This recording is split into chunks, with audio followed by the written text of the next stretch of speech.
from the headquarters of Ramsey Solutions, broadcasting from the Pods of Moving and Storage Studio. It's the Ramsey Show, where debt is dumb, cash is king, and the paid-off home mortgage has taken the place of the BMW as the status symbol of choice. We help people build wealth, do work that they love, and create actual amazing relationships. Christina Ellis, #1 best-selling author and Ramsey personality, is my co-host today as we take your questions about your life and your money. The phone number is 888-825-5225. You jump in and we will talk.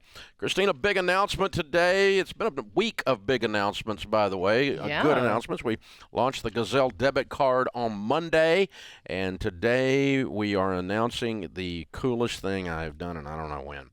So for those of you that don't know, we have a campus here south of Nashville in Franklin, Tennessee, beautiful Franklin, Tennessee, with a couple of, about 400,000 square foot of office space that'll hold up to 2,000 people. We've got about 1,100 in it, including our lobby and our broadcast studios, which are on the lobby, and we've usually got 50 to 200 people out here watching the show every day when we're doing it. We don't charge for that because it's pretty much like watching ugly paint dry, but we're glad you're here, studio audience. Thanks for hanging out with us. And up on top of the hill on this campus, we started construction of the Ramsey Event Center. It will be completed at the first of the year and holds about 2,500 people. And so we've been trying to figure out what our launch event is in this massive $50 million event center that is absolutely lights out, fancy, cool, fun, and we're excited about it. So what we decided to do was to do a smart conference, but a special kind of smart conference for a Nashville experience. Smart Conference traditionally has started early on Saturday morning and gone all freaking day on Saturday, and we touch on every area of your life. We just did one in Dallas the other day. We talk about career and money, and Christina was there. Jade Warshaw, our newest Ramsey personality, was there. Of course, Ken Coleman, Dr. John Deloney, George Camel, Rachel Cruz, me. We had Craig and Amy Groeschel in from Life Church to speak on marriage. So we talk about money and marriage and mental health and career and every area of your life all day long. That's a smart conference. We've been doing those for about 5 or 6 years, and with various different speakers over the years. So this is a new thing. We're going to start on Friday night and go all day Saturday, as well as some special Nashville. Well, we're in Nashville. There's got to be some special Nashville guests, don't you think, Christina? Of course. And since I don't know who they are yet, we can't tell you who they are yet. But I'm probably going to call in a couple of favors with some of my buddies that are in the business here, and it'd be pretty cool to get. It'd be cool if we could get some cool people to show up. In addition to the cool people that work at Ramsey. But so it's going to be a Nashville experience. The issue is this. The Smart Conference in Dallas was 6,000 tickets sold. It's typically a 6,000 to an 8,000 ticket event. The conference center, the new events center, only holds 2,400 people. So that's a problem for you people because this thing's going to sell out in a freaking heartbeat, especially VIP seats and platinum seats, and they go on sale right now. Ready, set, go. At this instant, you can go for the first time ever to RamseySolutions.com/events and get your tickets right this second. The dates are April 14th and 15th. It's a Nashville experience Friday night and Saturday. And so what you're going to do, because Nashville's a cool vibe. I mean, you're going to come in on Friday morning. You're going to go to the event on Friday night and Saturday. Saturday night you'll have off in Nashville, and you get to stay over the weekend, and you get to make a Nashville thing out of it, and you'll plan the rest of your trip. But we're going to give you an anchor point here with the Smart Conference as the inaugural event at the Ramsey Events Center. You'll get commemorative tickets. So when the Nashville Predators came and opened up, whatever it was, 15 years ago, 12 years ago or whatever, my son Daniel and I went to the very first game. Whoa. And they gave out, commemorative pucks and tickets that were, fancy tickets. I've still got those stored away as memorabilia at the Ramsey household just because I was there the day that it started. Well, that's kind of what this is. You're going to be there the day that the new Ramsey Events Center starts. And, oh, by the way, while you're here all weekend, we're going to give you the information, change your life, and you'll be smarter. That is awesome. This event we just did last weekend was so cool, and I can't wait to bring it to our own center. Yeah, it was my first Ramsey live event, and man, the energy was just electric. The feedback we've gotten, the team just coming back, everybody is just kind of bouncing off the walls, so excited about how it went. Yeah, so we launched the brand new Gazelle debit card on Monday. We're launching live events left and right, the Building Wealth events, the new dates for the spring, and today, April 14th and 15th, with commemorative tickets, surprise guests, a different format, a Friday night and all-day Saturday smart conference, and a very limited seating, because traditionally these are 6,000 to 8,000, and we've only got 2,400 seats up there. So we're going to sell 2,400 commemorative tickets, and you'll have your Nashville experience lined out for the spring. It's a cool thing, so get your tickets while you can. RamseySolutions.com/events. Smart Conference on sale right now. Ready, set, go. I love it. Yes, I'm personally excited about these surprise guests. We have so many people that are amazing right in our backyard. I'm eager to see who you're going to bring in, Dave. They just show up around here occasionally and pop in and pop out, and those of you who don't know, the Ramsey Show, starting as the Money Game and later the Dave Ramsey Show, has been on the air here in Nashville for 30 years. And so I've gotten to know most of the music community through the process. And, they pretty much fall into one of two buckets: very, very, very business savvy and good with money, or completely freaking clueless with money, one of the two. So I've gotten to meet with them in both cases, and, have dinner with them and help them out in either case. And when they did stupid with zeros on the end, or when they were doing something really smart and just asking my opinion. And I've gotten the pleasure of getting to know them. There's a lot of good folks in the music community in Nashville. So we'll see if any of them show up. No promises, because I don't have them booked, and I can't go to air with stuff I don't have booked. So we'll just kind of tease it out there that it's going to be a special Nashville event, and you don't want to miss it. April 14th and 15th. Oh, that's like tax day. That's perfect. Huh. Yeah. Quite the celebration. We ought to celebrate that. And we'll probably have some firearms involved. No, I'm kidding. Oh, my gosh. All right. Open phones at 888-825-5225. We invite you to jump in, and we'll talk about your life and your money. It's what we're doing here. Again, the Gazelle card, the debit card from Ramsey, is now available. And it allows you to spend and save the Ramsey way at RamseySolutions.com/Gazelle. We've had tens of thousands of you already open an account, already download the app. And we've got your Gazelle cards being printed and shipped to you very soon. And no fees, hooks seamlessly with every dollar. You don't want to miss out on that. So lots of fun stuff happening around here this week. It's a good week to be at work here. Funny, funny, funny. Good stuff. Open phones at 888-825-5225. This is The Ramsey Show.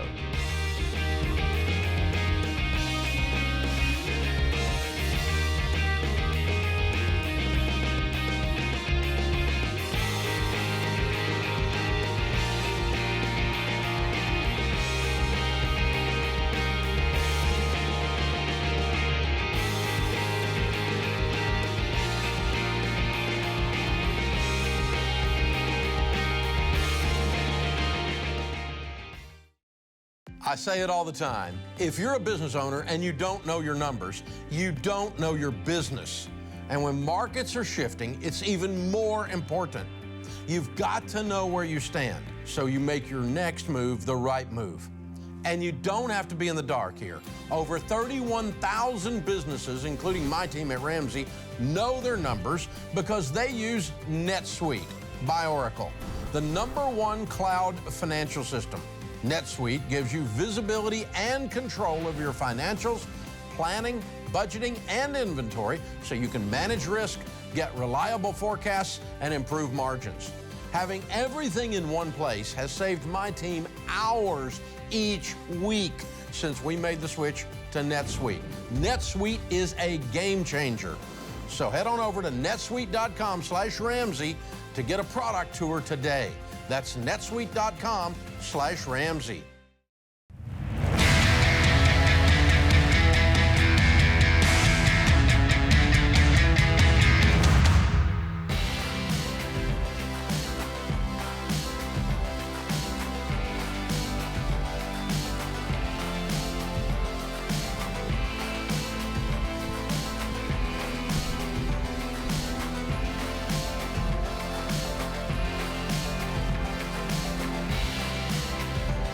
Christina Ellis, #1 best-selling author. Ramsey Personality is my co-host today. Jake is with us. Jake's in Chicago. Hi, Jake. Welcome to the Ramsey Show.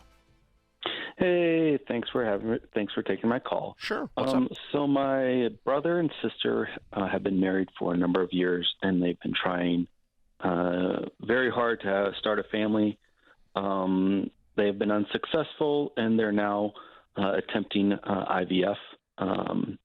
And I've been the most blessed out of all of us kids financially, and I want to help them with that financially. And calling to figure out what is the best way to do that from a tax perspective. Last year I itemized my taxes, so I'd like to have that nice chunk as a write-off, but I also don't want them to I just want them to have the maximum amount of that sum. Yeah, it won't be a write-off for you because they're not a nonprofit. Okay. But you can keep them from being taxed on it, or you from getting a gift tax on it, a couple of ways. What is your total net worth? Over 300. Okay. Over 300,000. And how much money are you talking about giving them? 10,000, up to 10. Okay. It's very easy. An individual can give another individual up to 16,000 in this calendar year, in 22, without having any gift tax or any problems. So if you just write them a check for 10 grand, it's perfectly okay. It's not deductible. There won't be any gift tax on it, and they won't have any income tax on it. Okay. But it's not deductible. How would I go about doing a deductible if I wanted to do that? Like, they have a GoFundMe right now, but I know that GoFundMes aren't deductible. They're not? No, absolutely not. Not unless they're associated with a 501c3. No, okay. You've got to have a 501c3. You can't run something through GoFundMe and just determine, I'm raising money for my Chihuahua's nail clipping on GoFundMe and all the other crap that's on there. And, suddenly it becomes a tax-deductible ministry. It's just not. The only way I could think you could do it is if you gave it to your church and they gave it to her. But that could fall under directed giving, and it could cause the church a problem in the event of an audit. Honestly, if I'm in your shoes, I wouldn't screw with it. I would just give them the money and not worry about the taxes. Okay. I think you're going to get there's too many loops to jump through, too many potential pitfalls with you trying to create a deduction for doing it, and just not worry about it. What if they had some sort of nonprofit that they went through for fundraising? For example, I know like Life Song for Orphans, we've given to a family who was trying to adopt a child, and they'd partnered with them. It was kind of like a GoFundMe for that, and that was a 501c3. Yeah, but that's not a GoFundMe. That's a 501c3 right. That's supporting this family, and you can give money to them. And so you can give money to the Red Cross, and they give it to a family. That's deductible, okay? But you can't just GoFundMe is not. GoFundMe is not, no. But you have to be careful. There's a thing the IRS calls directed giving, where you're trying to create a tax deduction where there really shouldn't be one, and you're running it through something like that. They'll step on that pretty hard. They're really tough on churches on it. And so you can do it, but you have to be just very careful, and there's a lot of little fine print. And for the deduction on 10 grand, it's just not worth it. It's not worth it. It's not going to save you that much, and I would just help them. You've got the money, just right. If it was us. Now, if you want to get super fancy, like the Ramsey Family Foundation, we can give to individuals. Like we help single moms in situations. We'll buy somebody a car, or we'll do something like that in different situations, or we could help somebody with an adoption, something like that. But the foundation is set up as a 501c3, and its charter, the way it's put together with the paperwork with the IRS, allows us to to minister to individuals as well as also give to ministries. And so in our case, but that's a super expensive thing to, I mean, we put a lot of money through the foundation every year, and it's all tax deductible. But and some of it goes to individuals in situations like that, and it's perfectly legal that way. But that's not, for 10 grand, it's just not worth the trouble. It might cost you $15,000 to set up a foundation like that in legal fees. So it's just not worth fooling with. It is funny. It is, let's expand it just a little bit. We need to say 16,000 an individual can give an individual. So if it's a married couple giving another married couple, for instance, mom and dad passing some money to their kid, okay, to a married couple to buy a house maybe or something like that, you can give $16,000 individual to individual. So you can pass 4 times that. Mom gives son 16 and daughter-in-law 16. Dad gives son 16 and daughter-in-law 16. Okay, and so now we've got, what is that, 64,000, right? 4 times 16 going. You can move without, but you have to write 4 checks. Be very specific that this is from her to her, from her to him, and so on, and so that if you get audited, then you don't get into a gift tax situation. So you can move that much without any taxes as well if you're just trying to avoid gift tax. All right, up next is going to be Jessica in Louisville, Kentucky. Hi, Jessica. Welcome to the Ramsey Show. Hi. Oh, my gosh. Thank you so much for taking my call. I am the biggest fan, and I listen to you every single day, and my 3 teenage boys listen to you in the car, and so they're really learning some great stuff, too. But just to keep it brief, my question is, my husband and I are on baby step 6. We are down to the last $25,000 that we owe on the mortgage, and we have been hitting it hard like the last 4 months. Gazelle intense, cut out all spending, only buying groceries, gas, just the necessities. And so my question is, originally we were going to pay it off June of 2023. We've moved it up to March of 2023, and now that the end is getting to the point where it's in sight, my son the other night asked if we could take him to Nashville at the end of December for the Titans-Cowboys game. And I said, the only way I'm going to Nashville is if I can go see Dave and do our debt-free scream on the stage. So I want to know, would it be okay for us to take the remaining money out of our emergency fund to pay off the mortgage, or should we just be patient and pay it off March 1st like we were planning? Well, it's not an emergency. No. Okay. We generally use an emergency fund for emergencies, right? Absolutely. Okay. How much is in your emergency fund? So right now we have $37,000 in the emergency fund, and then like just $6,000 in like a sinking fund for cars. So that $37,000, if we did pay off the mortgage, our monthly expenses would be right at $3,000. So if we took that down to like $17,000 or $20,000, we would still have that 6 months in that emergency fund to cover unexpected. Well, if you've got 6 months in your emergency fund, when the smoke clears on this question, then you've got an emergency fund that's overfunded. Right. It is, and with our mortgage, it's close to being right. It's still a little bit over, but like if we take the What's mortgage your household out of the income? Equation, we're north of $200,000, probably $250,000 with my side hustle. Well, I would use the car money in a heartbeat. Okay. We'll just delay buying a car. We'll get the house paid off because you're really focused on the house payoff. I'm willing to do that. And I'm willing to bring the emergency fund down as long as it's not dangerous. I just don't want to invite Murphy, because when you don't have an emergency fund, you're sending an engraved invitation to crap to come visit you. Oh, and he's shown up ever since we got really aggressive. Like we had a $2,700 car repair. We had an unexpected water. So yeah. Yeah. So if you have 3 of those and then you end up making $200,000 a year with a paid-for house and you're broke and can't eat, I don't like that plan. Okay. So you gotta stay above that, right? But if you're sitting there with $20K and you can still make it and you use the car money, does that sound okay to you? Yeah. Absolutely. My first thought is, what if your roof leaks? What if, the car breaks down on the way to Nashville? There's so many things that could happen. So yeah, you just don't want to go down too close. You don't want to violate where you're below the 3 to 6 months of expenses guideline, because you're just asking for crap, And if you can do it and not get below that, then and I'm definitely using the car money. That's a no-brainer. But I think you're going to make it. I got a feeling. Yeah. I got a feeling you're focused. Well, and you've got such a great income. It's like, I think if you all pretty aggressive between now and then, you got a good shot. Yeah. And by the way, we don't recommend, it's not our program to be that intense when you're at baby step 6, but it's okay if you want to be. This is the Ramsey Show.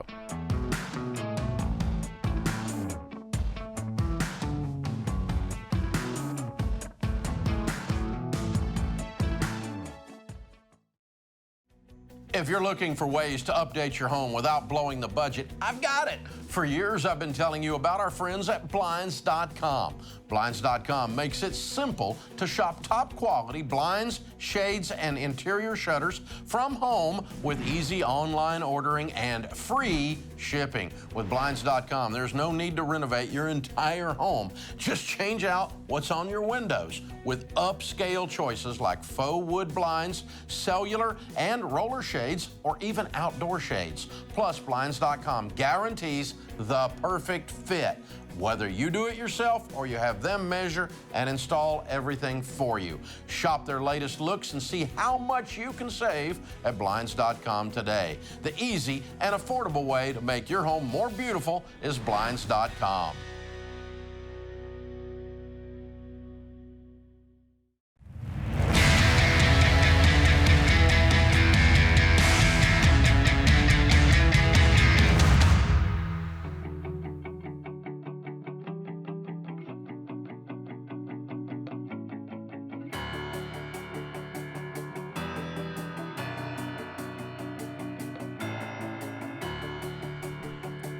Christina Ellis, Ramsey personality, #1 best-selling author, is my co-host today in the lobby of Ramsey Solutions on the debt-free stage. Greg and Becky are with us.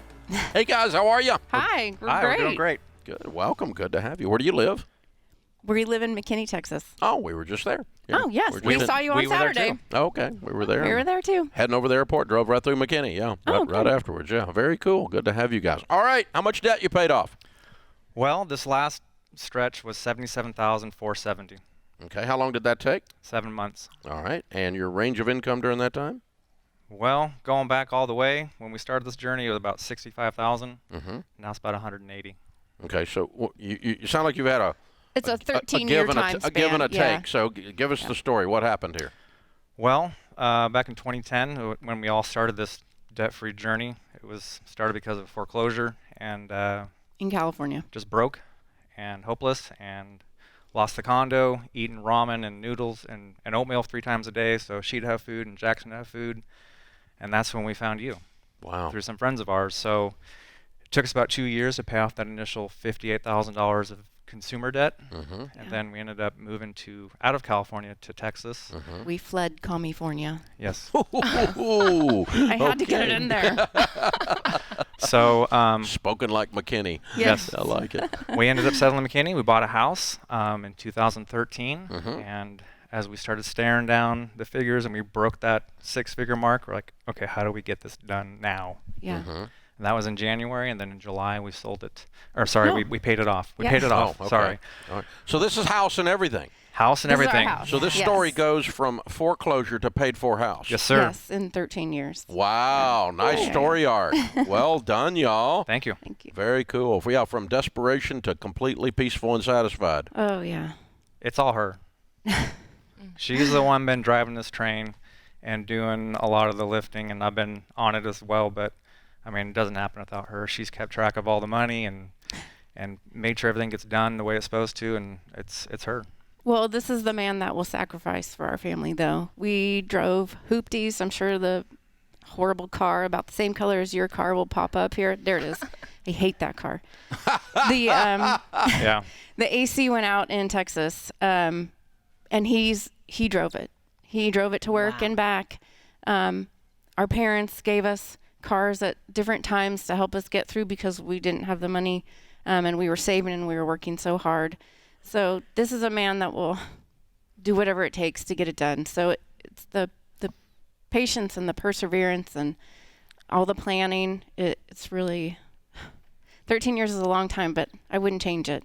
Amen. That's amazing. Y'all have really committed to this journey. You also had a big income jump. What was that? So 10 years ago when we were in McKinney, a lady sitting across the table from me, she's here today supporting us. She moved away to Texas and she said, would you like to be a hairdresser? And I was a hairdresser in California, but she asked if I would take over her business. That was a huge blessing having her move away. But that has basically doubled our income. So Oh, wow. I went back to work, basically. Okay. That's what it was. Then I got a couple of promotions here and there Yeah. and moving up. And And what do that's you do? obviously helped. I work for Toyota. Okay. Doing what? I work for, I'm basically a liaison between Toyota Financial and a handful of dealerships in Texas and Oklahoma. So very cool. Driving that hoopty, working at Toyota, yeah. Yeah. I got a lot of flack for that. I'll bet you did. Yeah. A special kind of flack. Yeah. Oh, yeah. Yes. So I y'all like it. sacrificed, you upped your income. Of all the things you did, what would you tell people is the key to getting out of debt? I would say just be persistent and be patient. I mean, there were times where you just look at all the debt and go, how are we going to do this? But, you find ways to get it done, whether it's, changing your shopping habits, whether it's giving plasma or driving Uber or, driving things that you don't really want to drive, knowing that's just for a time, just remembering it's just for a time. I think I had that Dave Ramsey voice in my ear a lot, just saying that it's just for a time, it's just for a time. And so just keeping your eye on the goal. The end goal was to change things for us, but change things for them too. Yeah. We wanted to give them a better opportunity and show them a different way. So it was more than just us that we're thinking about. Yeah. Live like no one else, and so later you can live and give like no one And else. based on that car, we lived like no one else. Amen. I had children making fun of my vehicle sometimes. Like, Hey, listen, if you haven't driven a car people have made fun of, you haven't lived. yeah. Life is good. You need a car. You need a car at one point in your life that's so bad it needs a name. Yes. Yeah, The I had hoopty. Old Blue. Old Blue was a piece of crap. Yeah. Yeah, you got to have one of those, and so you can tell the grandkids, back in the day, we drove. You got to have something to tell them, right? And Yes. walked uphill both ways in the Yeah. snow. Yeah, and it's just, you got to be able to do that. So well done, you guys. Thank you. Very Thank you. well done. How's it feel to be free? House and everything. It feels great. It Yeah, feels great. when we got back from the bank, and we Oh, paid yeah, our that was final funny. check, I remember coming back to the house thinking, I own that weed, and I own that pool, and I own everything about this house. It's all mine, and everything else is just pure profit from here on out. It's just going to go up. We're finally out of the pit, and y'all said on Saturday, we're standing at the top of this pile of mistakes that we've made, and we put our flag on the top, and we said no more, and we're done, and we did it. Yeah. So I'm just, it just feels so good. Yeah. Well, Yeah. the funny thing about paying off the house too, we walked into the bank to actually make that final payment.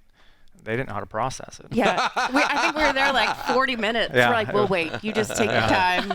You're going to figure it out. We're not going we're not anywhere. leaving. It was We're funny. not leaving. Yeah. Mm-mm. Not Yeah. today, boys and No. girls. Yeah. I love it. Well done, you guys. Very, very well you. done. So Good what's stuff. next? Now that you have no house payment, no Yeah, debt. what's your first big buy, first big expenditure? Well, A car. no. No. We sold my truck this year to get that last $77,000 knocked out. So So he sold his Tundra.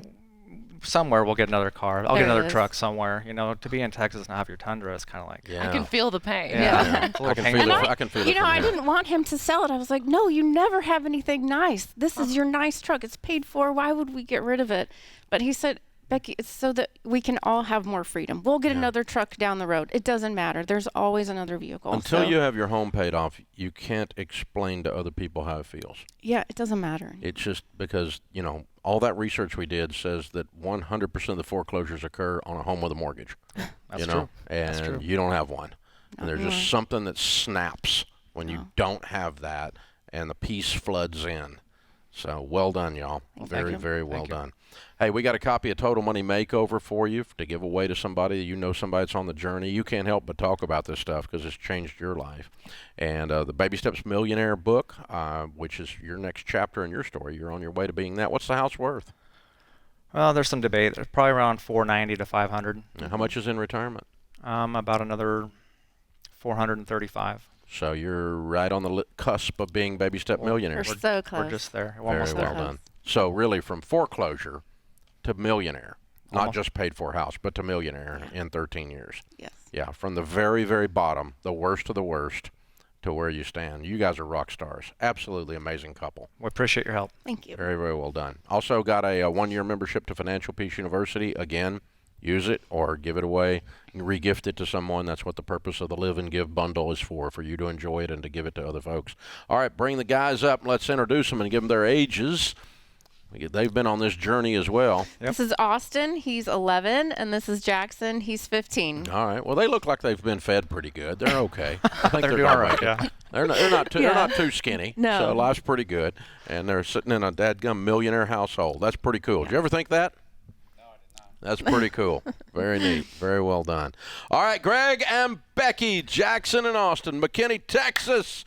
Baby Steps millionaires are almost with $77,000. House and everything paid off last 7 months. The whole journey, 65 to 180. Count it down. Let's hear a debt-free scream. 3, 2, 1. We're debt-free! Yeah! That's how it's done! Woo! That's a true definition of a Baby Steps millionaire. That's what happens when you go through Financial Peace. You work the plan, you do the stuff. This is how it works, boys and girls. This is how it works. This is The Ramsey Show.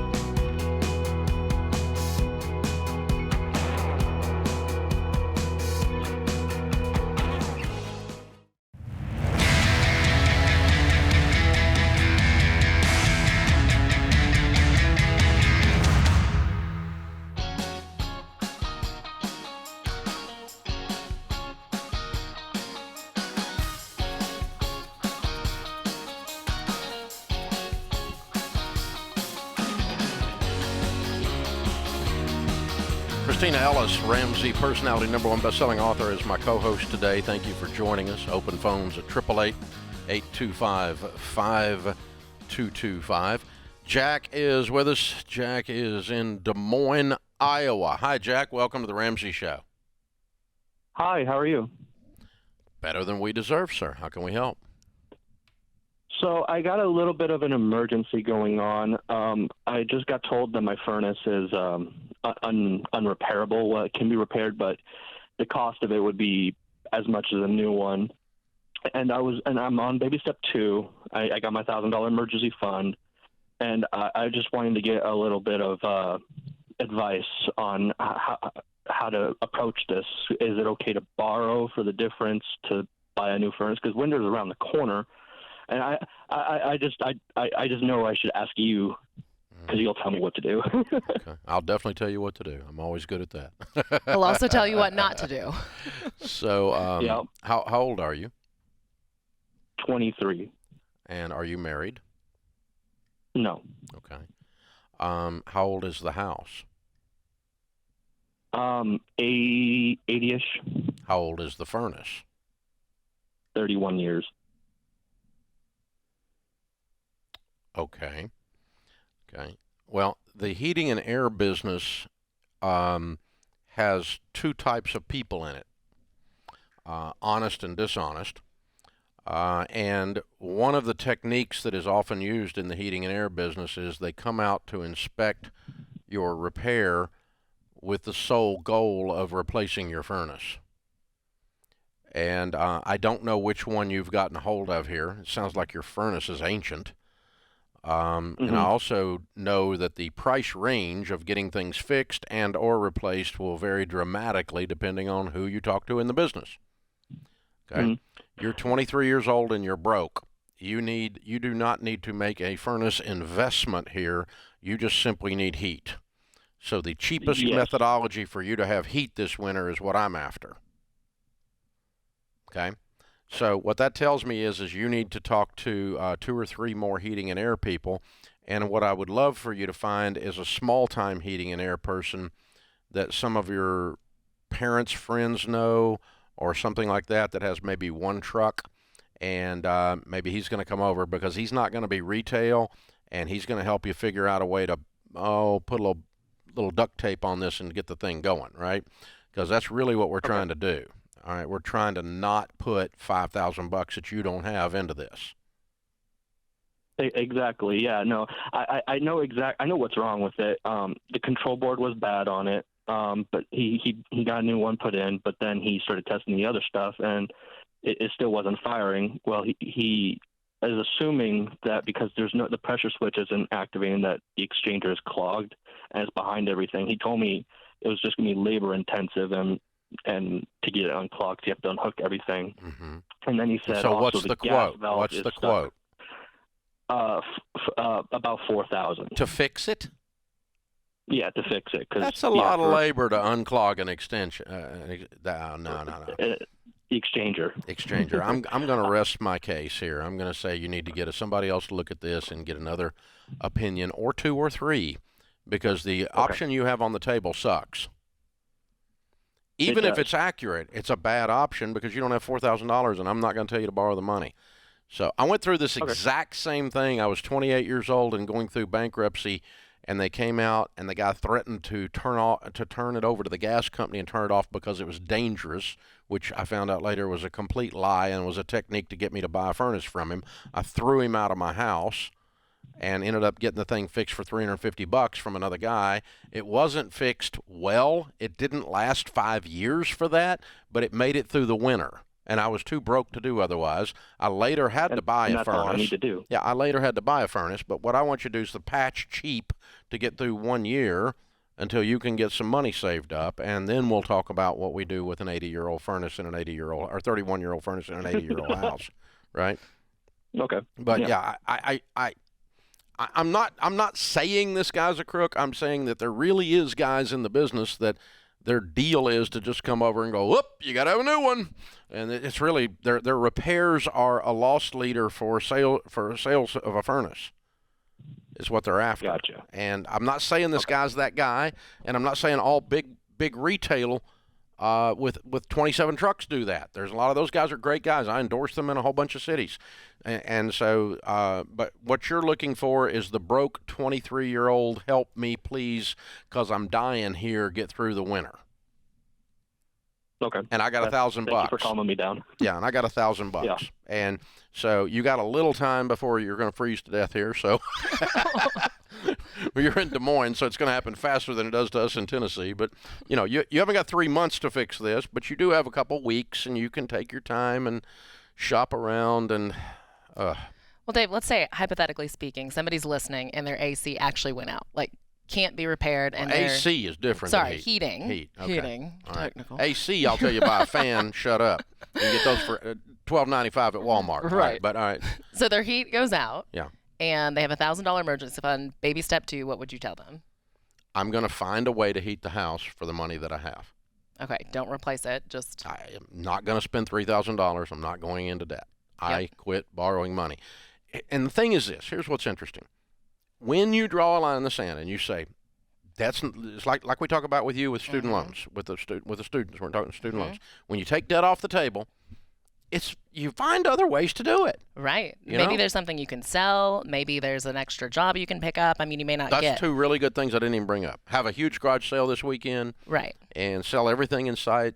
You know, sell all the stuff, you know. I mean, what's more important to you than heat? Not much. Right. You know, food and heat, those are 2 biggies. And so, you know, what have I got that I can get rid of? Well, I got this old car that's an extra car. I was kind of going to work. Yeah, it's gone. Got to have heat.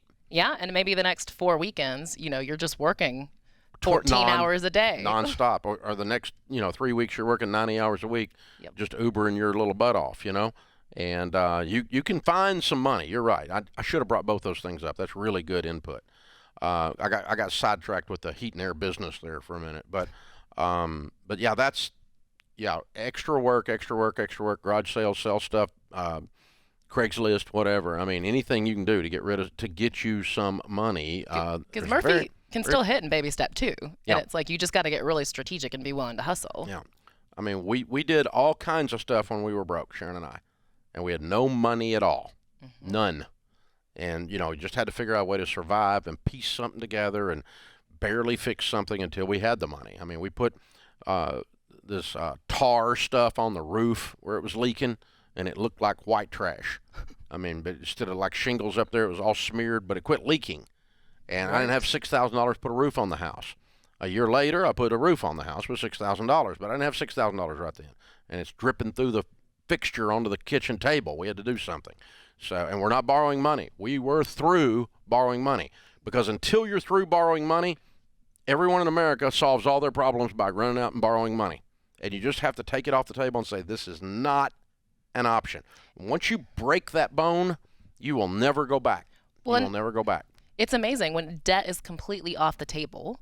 then you find these creative solutions. When that is not an option, you will be willing to do things like a patch job. You'll be willing to work 90 hours for the next few weeks because it's not an option. You have no other choice. To community college for the first 2 years because it's free, and all those credits transfer to the state school, and you go to in-state tuition, and you work your butt off, and you save up, and you pay cash, and then you don't graduate with $97,000 in student loan debt with a degree in left-handed puppetry or polka history, and then wonder why you can't get a job and you're up to your eyeballs in debt, hoping Biden is going to save your little butt, and it just doesn't work that way. So you just got to think different. You've got to have a sense of hustle and grind, a sense of personal dignity and responsibility. And Jack's a cool guy. I mean, he's 23 years old. He's asking this question. You know what that means? That means he's got the rest of his life to be smart, Jack. Yes. This is very cool. It's very cool that he's 23 and asking this question. Very, very, very well done.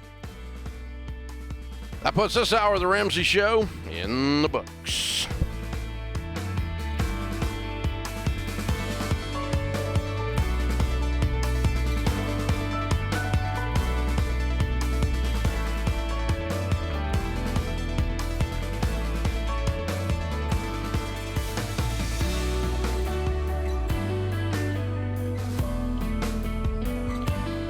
Dave here. You can find all of our shows with the Ramsey Network app on your smartphone. It's the only place to listen to the entire back catalog of episodes. Download the Ramsey Network app in your favorite app store today.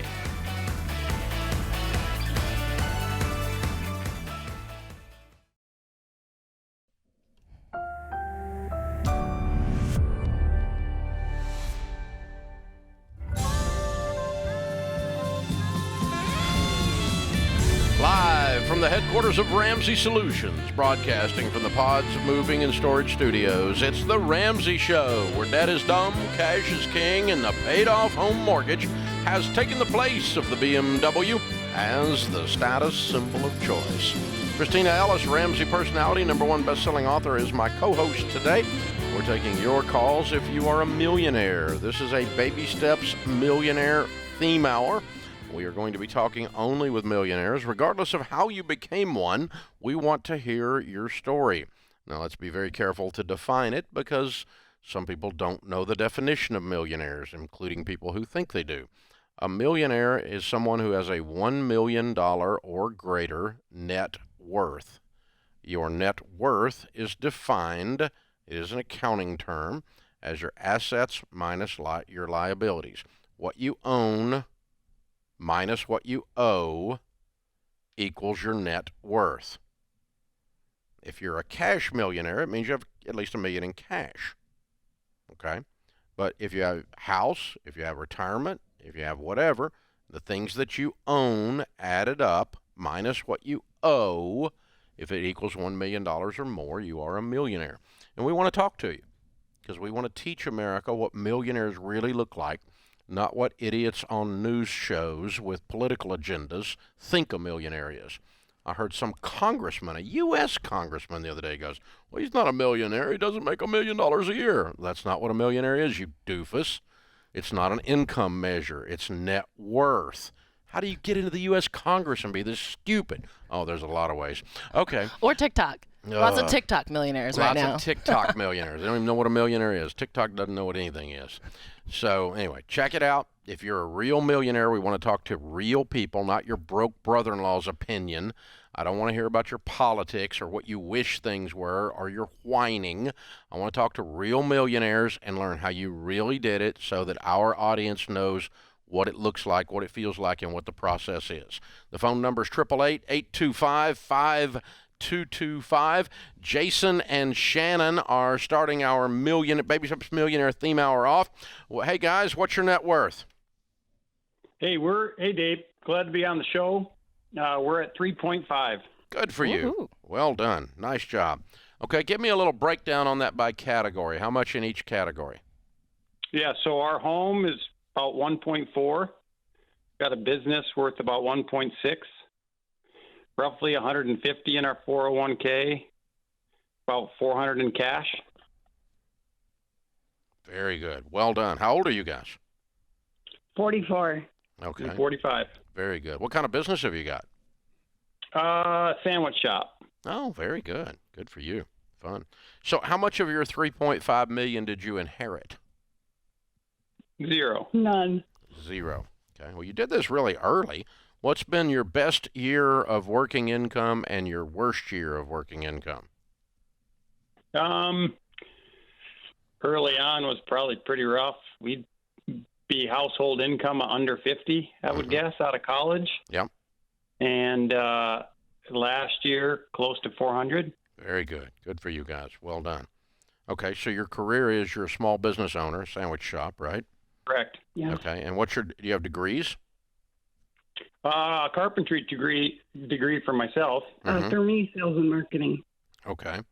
All right. And what were you got a carpentry degree, so like an apprenticeship or a technical school or what? Yeah, essentially technical school. Took a couple of years of generals and just finished with the technical college. Built a business there, doing some remodeling, and then made the jump into a franchisee and small business owner as far as that goes. So built a couple different locations and sold a couple, and now glad to be debt-free also. Yeah, very good. So what was your GPA back when you were in school? Books. Mine was that. I had the same one you had. Yeah. That's not the strength. That's a good answer. So 3.0 or less? Yes, sir. Okay. All right. I'm going with that. I love it. Okay. So I got a 24-year-old version of you listening right now, and I do. Out of 22 million people out there, I'm sure I've got a 24-year-old version of you listening. Talk to that person. A, can this still be done in America today? Yeah, I would say to the 24-year-old, 100%, it can be done. The biggest piece is just hard work and continuing to get up each day and to go out and do it. I know you mentioned killing something, dragging it home. I mean, that's just what has to be done, especially those early days, looking back on what it took to get businesses going and even have an asset to be able to sell. There was a lot of work, a lot of grinding. I had multiple people come up and say, we were going to do this. We thought of doing this, as customers. And you got to kind of get off the fence and do it. So it took a lot, but very thankful and humbled where we're at now. That's amazing. And getting to 3.5 million, that is no accident. I'm sure you have a lot that's happened in your journey. What would you say is the biggest challenge you had along the way?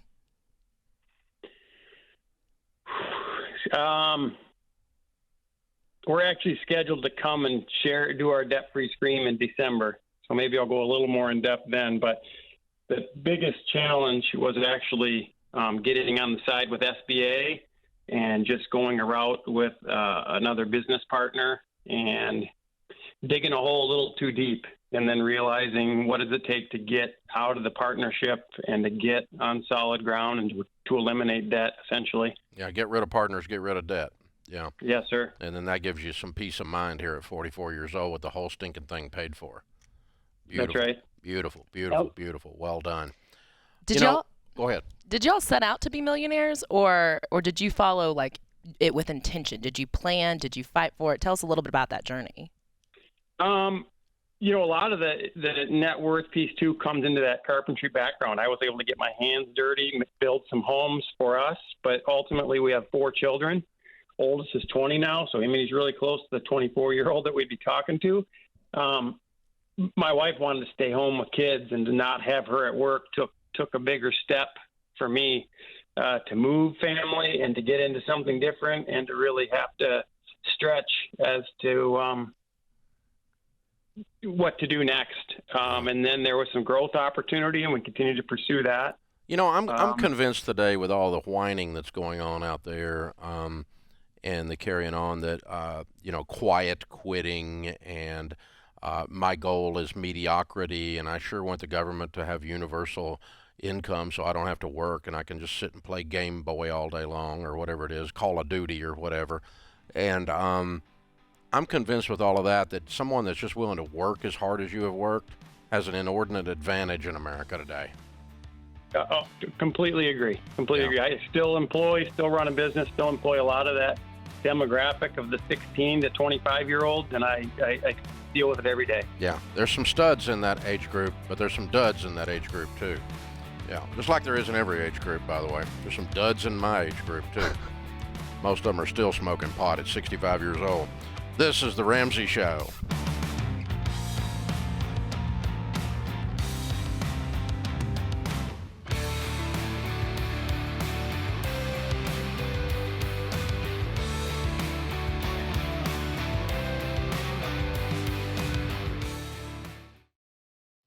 Look, I love real estate, and I want you to have a house, but I don't want a house to have you. That's why you need to get in touch with Churchill Mortgage to make sure you do this right. These guys are awesome. They'll help you get on a smarter mortgage plan because they're committed to doing what's right for you. That means they check in every year with free consultations to help you stay on the right plan. They show you how to save money and interest so you can build wealth faster. They walk you through the total cost of your loan so you can make the best choice. Basically, they care. That's why we call them Ramsey Trusted. You can achieve debt-free home ownership, and Churchill is here to help. Go to their site, churchillmortgage.com/Ramsey, to start your approval or get more information.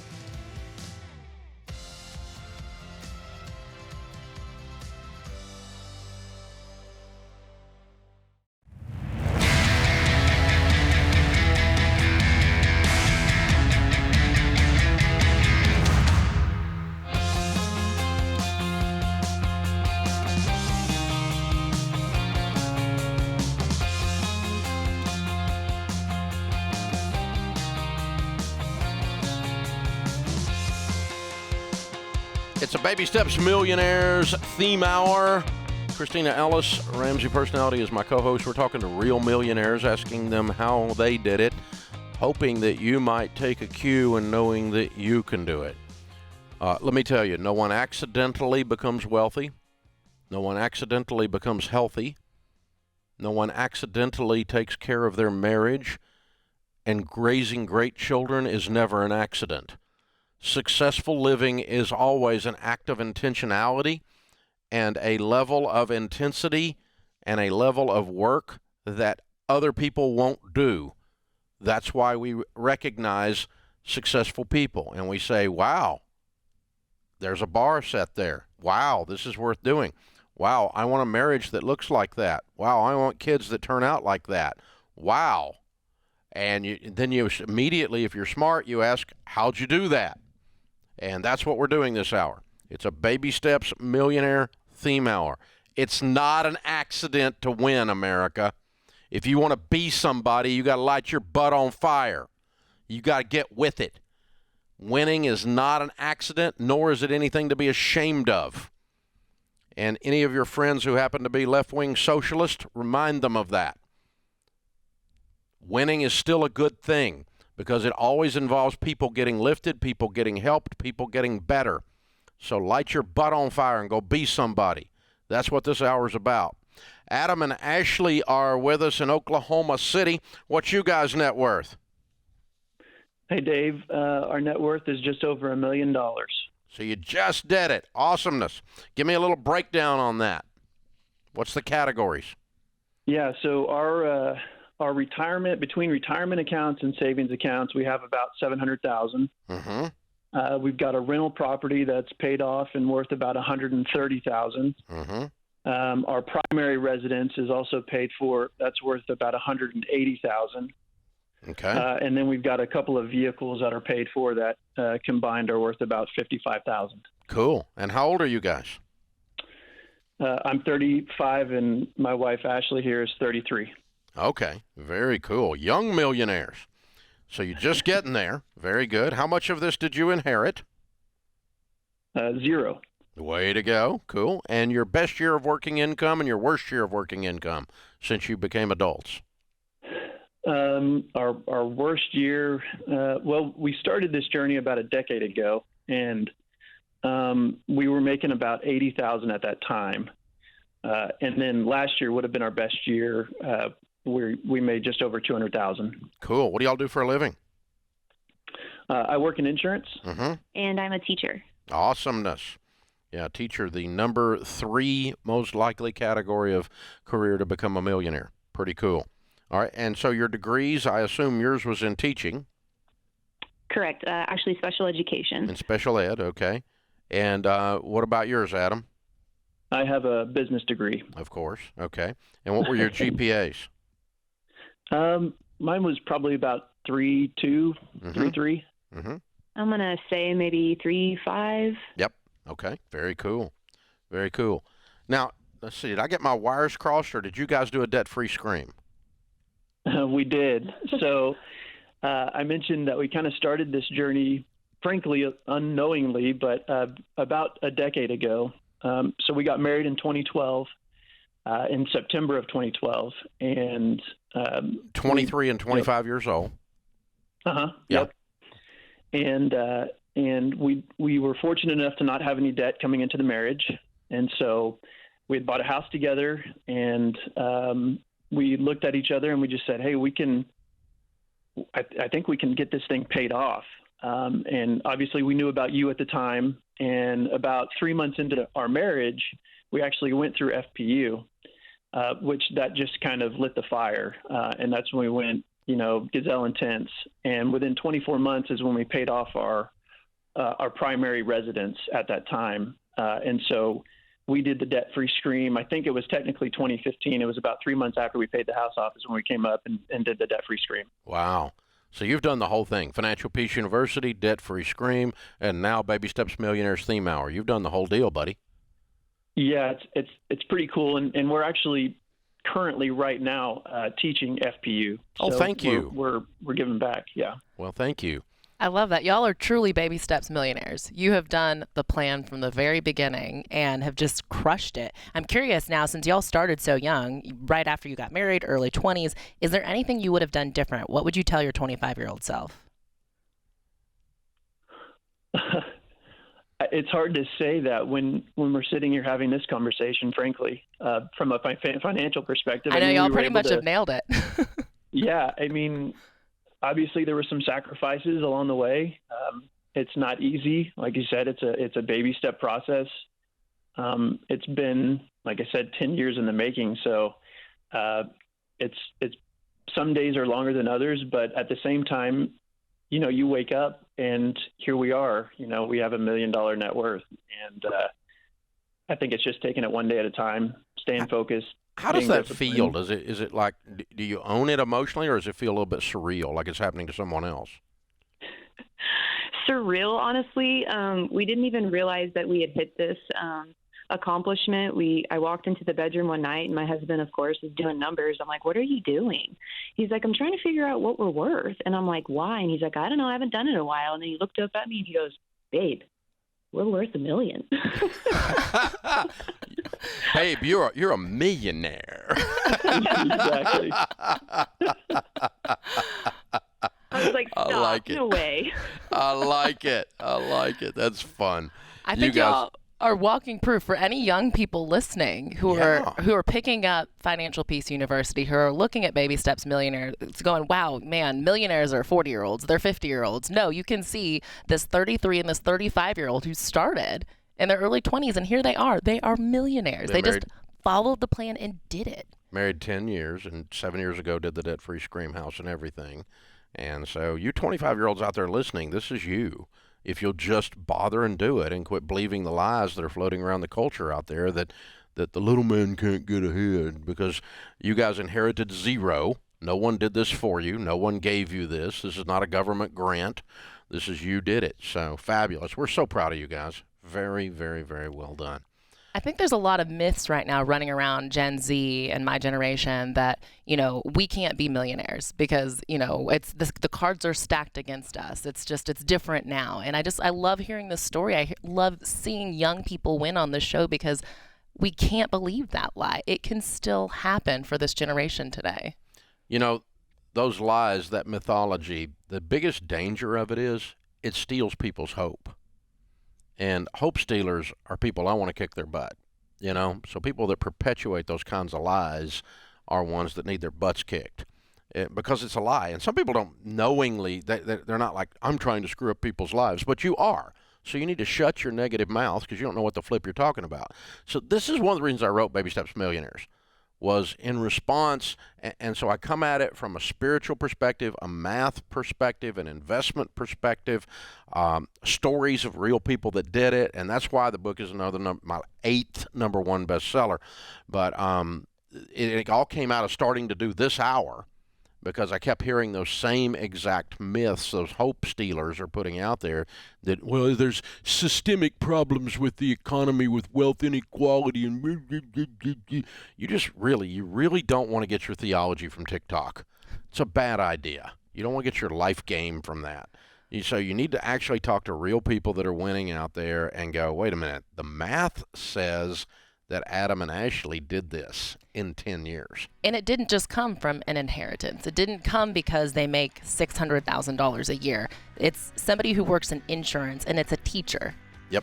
And they just had the discipline to stick with the plan and do it consistently over 10 years. And the other guy was a carpenter who bought a sandwich shop, and then another one, and then sold one of them to get rid of a partner. Made mistakes, but still, I mean, there's no magic here, boys and girls. There's just doing it. And that's why we do this theme hour, to give you hope and also to rub the lefties' nose in the fact that America's not so broken you can't win anymore. This is the Ramsey Show.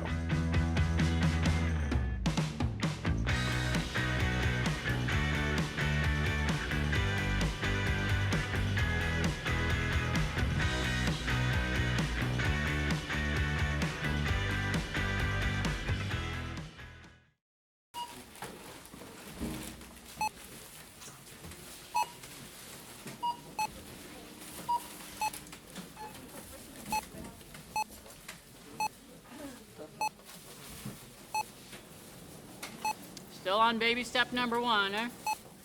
How'd you guess? With healthcare costs rising, learn how Christian Healthcare Ministries can help you make the most out of your budget. Visit chministries.org/budget. Don't worry, it's worth it.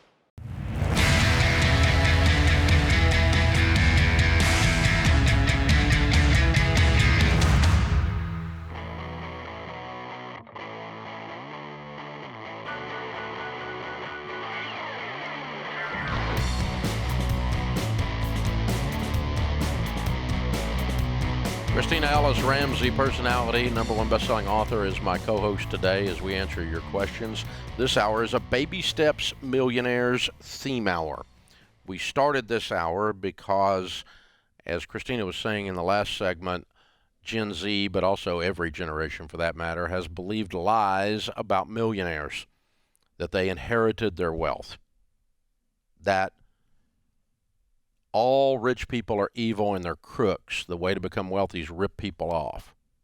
Some people believe that. I remember hearing that growing up a lot. That most rich people, the most likely way to become rich is you have to be famous. You have to be like an NBA star, a Major League Baseball star, an NFL star, a country music star, Beyonce, Kanye. You got to be that, or God help you, the Kardashians, right? In order to be a millionaire. Rachel on her podcast the other day blew me away.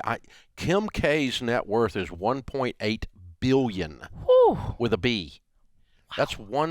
That's 180,000 million. Blows my mind. Yeah, pretty wild. So it's worked out for her.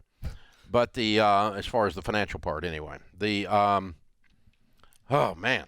Anyway, I got sidetracked. But yeah, so you don't have to, but do you have to be famous to be millionaires? And the other thing that people believe is, and this one's a little lesser of a myth, but that the only people that become millionaires are the super geniuses.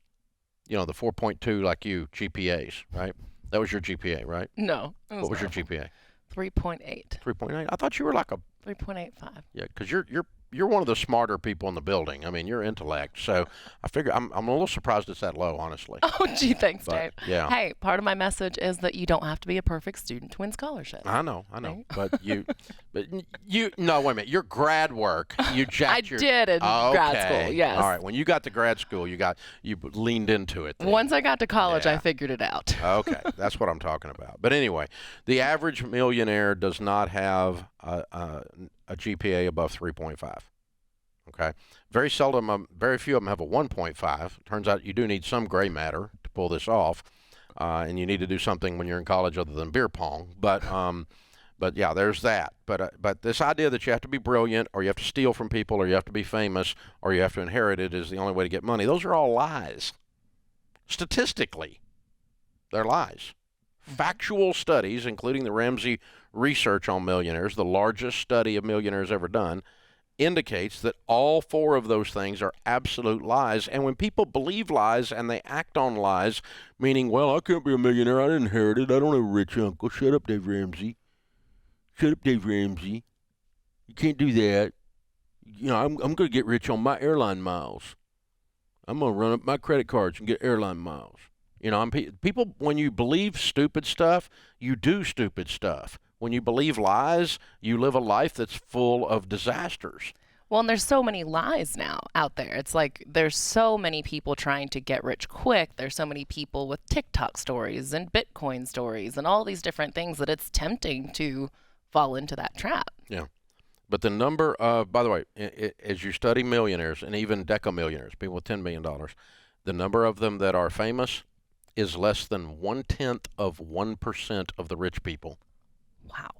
In other words, 99.9% of the rich people, you never heard of them. There you go. There you go. I mean, that's they're not so you don't have to go do something stupid to get on a reality show to be rich. You could just work.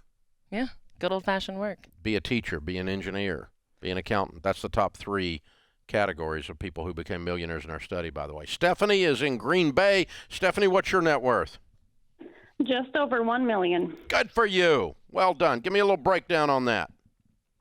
Our home is worth $750,000. We do have a little bit of a mortgage on that yet. $450,000 in retirement accounts, $30,000 in college savings, and $50,000 in savings and other cash. Great job. How old are you? 34. Good. How much of this did you inherit? 0. All right. And best year working income as an adult, worst year working income as an adult? We started out making about $100,000, and now we're north of $300,000. Wow. What do you do for a living? I'm an actuary, and my husband is a physical therapist. Okay. So I assume his degree is a PT, right? Correct. And yours business or finance or accounting? Math, yep. Business, okay. What was your GPA? We were both at 3.3. Okay, there you go. I just made my case again. All right, cool. All right. Way to go. And you're only 34 years old. You're baby millionaires. Excellent. You're going to be so rich by the time you're old. Oh, my gosh. That's the plan. So how did you do this? What do you attribute this to? We encountered your teachings about 7 years ago and just followed the plan. Pretty boring. So you're baby steps millionaires then? Yep. Following the baby steps. House is not even quite paid off. Yep. So you're still in 4, 5, and 6. Yep. How much do you owe on the house? $250. Okay. Yeah, you got a little ways to go then. Good. Okay. Well done. Very well done. I love that you started 7 years ago. That again goes back to that case that a 20-year-old starting, somebody in their 20s just doing the plan 7 years. Look at you now, baby steps millionaire. That's what incredible. Advice do you have for a 24-year-old, 10 years younger than you? Take it slow and steady. I know you guys were talking about the TikToks and the Bitcoins, get rich quick, and it just doesn't work that way. The slow and steady, scrutinize the needs versus your wants. And if you are married, be in lockstep with your spouse. It's all that's what you need. Yeah, big time. So, are you guys boring, or do you have a life? We think we have a life. Yep, we have 3 kids, so they keep us pretty busy. Okay, all right. Yeah, that's a life right there in and of itself. But I mean, you don't never go out to eat. You don't live in a cave and collect lint. You're not like weird. No. We're pretty normal. Yeah. Go on vacation with our family, go out to eat once in a while. Nothing extravagant. Yeah. But both have worked your careers, and you both have degrees with 3.3 GPA, and you just leaned in for a decade or 7 years ago. You started with Financial Peace University, and here you are. Well done. I'm very proud of you. Good work. Thank you. It's incredible. Excellent, excellent. Heroes, well done. Gary is in Denver. Hey, Gary, what's your net worth? $3.3 million, Dave. Cool. Give me a little breakdown on that. We've got $300,000 in savings and brokerage, 1.1 in retirement accounts, and 1.9 in 4 different real estate properties equity. Awesome. Okay. Not all paid off then? None of them are paid off, unfortunately. None of them. Okay. All right. That's why you said equity. I was picking up on that. All right. How old are you? Yep. I'm 54 and my wife's 49. Excellent. How much of this did you inherit? 0. Okay. And your best year working lifetime as an adult, best year income and worst year income as an adult? Best household year was $750, believe it or not, and our worst was $46,000. Okay, cool. What do y'all do for a living? We're both in sales management. We're both sales leaders. Okay. Well, you did well then. Excellent. That 750 is a nice year. When was that? About 4 years ago. Yeah, okay. one year. Everything just popped that 1 year. Yeah, before the pandemic. Yeah, okay. Yeah. And you got 4-year degrees? My wife and I both do. Mine's in accounting, and my wife's is in marketing. Okay. And your GPAs? I got to laugh. I'm going to make your case. If you round up, my GPA was a 2.8. Okay. And my wife's was a 3.1. Ah, you married up. Good for you. I love it. Well done. Yeah. What do you attribute having this fabulous net worth to, having inherited no money at 54 years old? There's a lot of things, Dave. You know, the budget, listening to you guys, just being diligent, intentional. But, you know, Dave, the one thing for me, and I don't know how to put a finger on it, but there was some point in time, it came from my wife, where I just realized I like having money more than I liked having stuff. You know, it just, you know, it's just, there's more fun that way. I don't know. You wanted to invest rather than consume. That's a really good line right there. Well done, sir. Well done. It's a Baby Steps Millionaires theme hour with Christina Ellis. This is the Ramsey Show.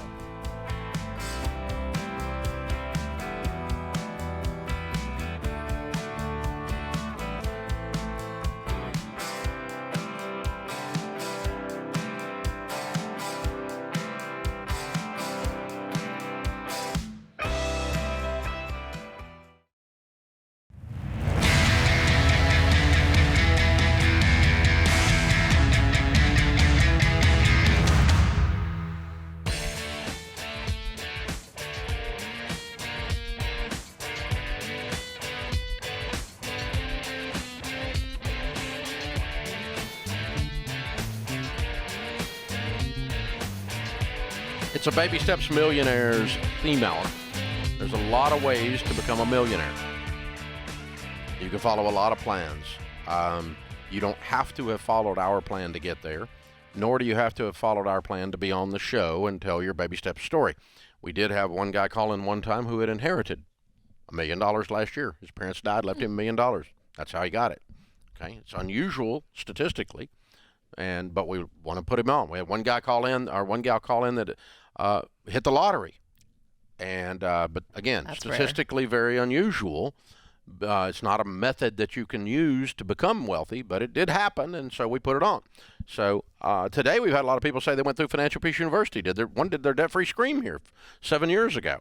So if you want to know about this and you want to get out of debt so that you can build wealth, so that you can change your family tree, so that you can be outrageously generous to your community, Financial Peace University will show you how to do that. We've helped over 10 million families learn how to handle money properly. And it's the most prolific personal finance class in America today. More people have been through it than any other finance class out there. And it's the most successful by far. That's why more people have been through it. It's a proven plan. If you've not been through Financial Peace University, just go to RamseySolutions.com/FPU and get signed up. It's very easy to do. It's 9 lessons, and we're going to walk you right through it. And we'll show you exactly what to do. And it just works. It's the stuff about money that you always wondered. You didn't know about insurance. You got screwed. You didn't know about real estate, and you got the wrong kind of loan. You didn't know about getting out of debt. You thought you could borrow your way out, so you got a debt consolidation loan. You got conned. And we get screwed because we don't know, or we don't take action because we don't know and we don't believe. And this will give you a proven plan, and you'll feel the progress, and you'll get yourself out of debt and put yourself in a position to be generous to your family and to others, which is really what money is all about at the end of the day. So it's a millionaire theme hour. Baby Steps Millionaires. We're talking to Marilyn next. She's in Atlanta. Hi, Marilyn. What's your net worth? $2.7 million. Very cool. And give me a little breakdown by category. We have, it's my husband and myself, we have 1.3 in our 401ks, 487 in an IRA, 200 in cash, and 785 in paid off real estate.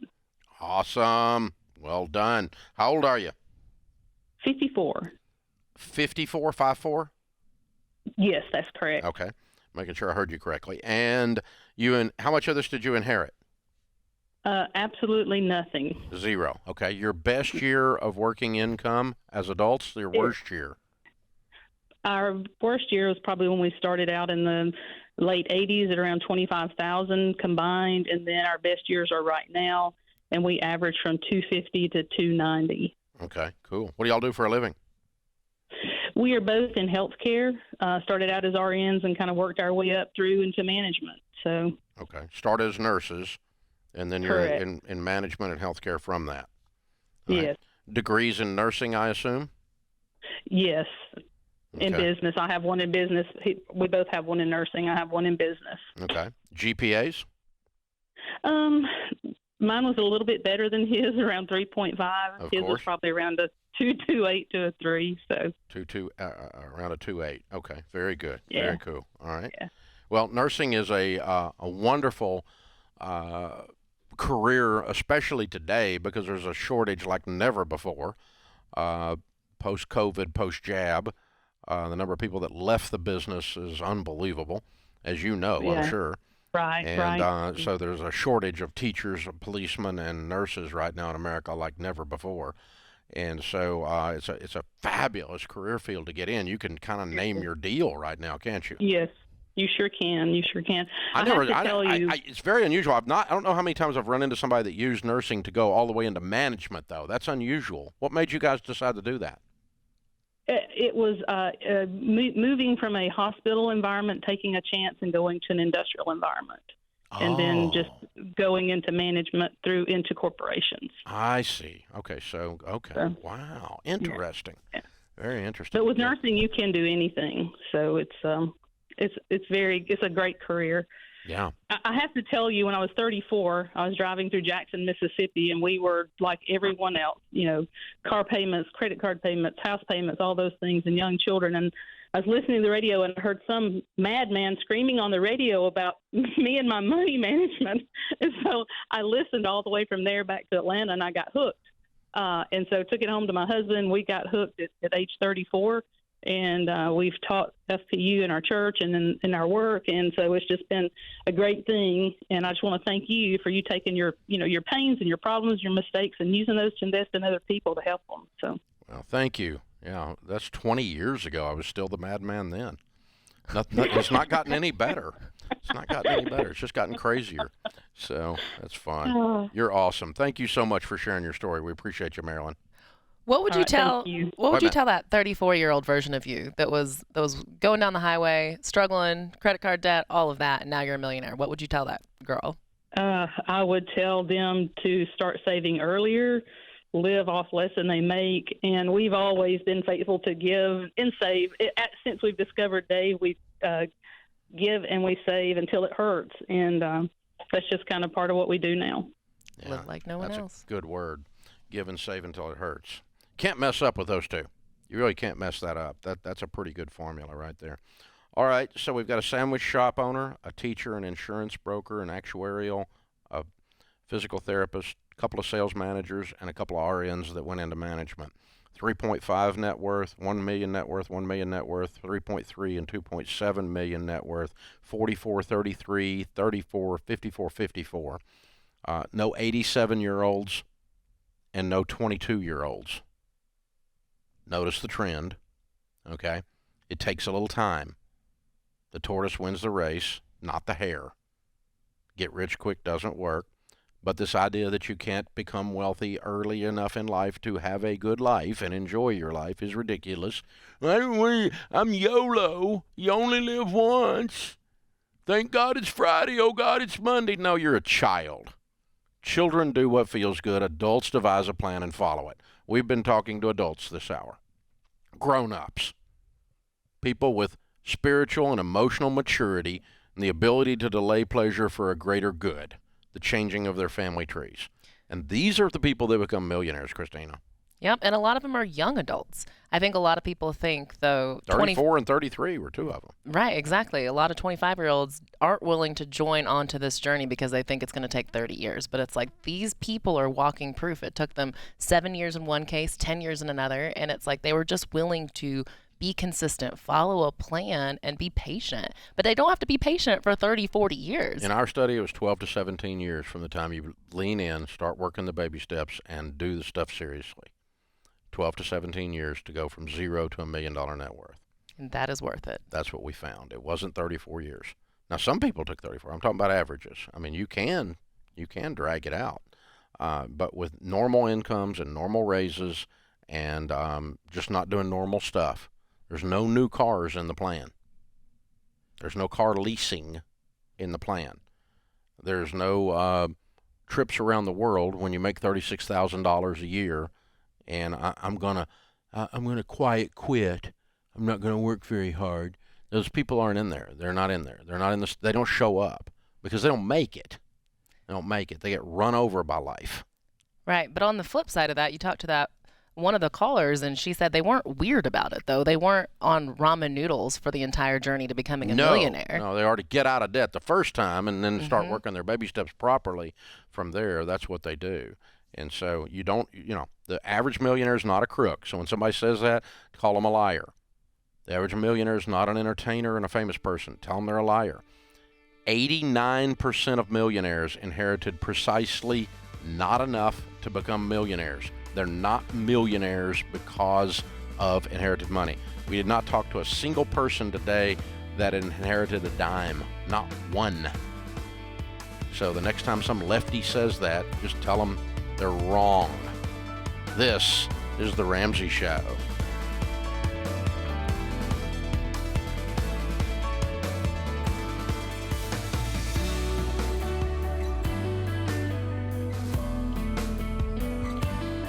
Have you been inspired to make a change with your money? Want to know where to start? Take our 3-minute money quiz to get a plan you can follow. Go to RamseySolutions.com and search for Get Started to get a plan for your money.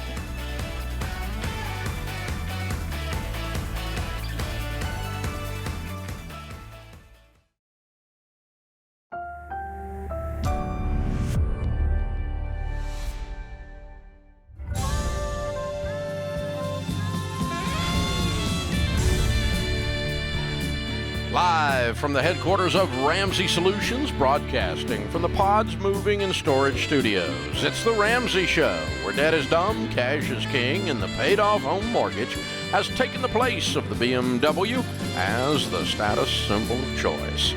We help people build wealth, do work that they really love, and create real, amazing relationships. Christina Ellis, Ramsey personality, is #1 best-selling author, is my co-host today. Open phones at 888-825-5225. Folks, if you like this show, would you help us out by doing 3 things? 1, subscribe to it on YouTube or podcast if you're doing that. Push the memory button on your radio. If you're a radio listener, make sure you've always got us tuned in. Second thing is, if you're in a situation like YouTube or podcast, leave a review, a 5-star, preferably. We don't really need any 1 stars. They're not helpful. And also share it with a friend. Tell people to listen. Tell people to tune in and tell them how to do it. If you've got a YouTube or a podcast, generally they have a share function, and you can just push the share button and send a link to them and say, hey, listen to this. I did that with my friend Mike Rowe's podcast this week. I was listening to it, or last week, rather. I was listening to it and sent Ken Coleman, because it was all about jobs and stuff, as you might guess, with Mr. Dirty Jobs himself, right? So, good stuff. Hey, thanks for joining us, America. We're glad you're here. 888-825-5225. Bruce is with us, and Bruce is in Abilene, Texas. Hi, Bruce. Welcome to the Ramsey Show. Dave, just want to say we love loving all of you. You guys are great. Thank you, Bruce. How can we help? Well, I started a business in the first couple of years. I used a credit card, a debit card all the time. And I was having to break down anywhere from 180 to 220 transactions on my bank statement every month, and it was an accounting nightmare. Now, here's where I get in trouble. I got 5 credit cards for my LLC. One's for seal coat, one's for aggregate, one's for fuel, one's for asphalt, one's for supplies. There's always money in the bank, and they're all on auto pay, and it has taken all the accounting nightmare away. And is it possible to be an exception to the rule? I don't understand why 5 debit cards wouldn't do exactly the same thing. Well, because I've gotten a free iPhone, I get travel points. No. You didn't tell me about free crap. You said accounting nightmare.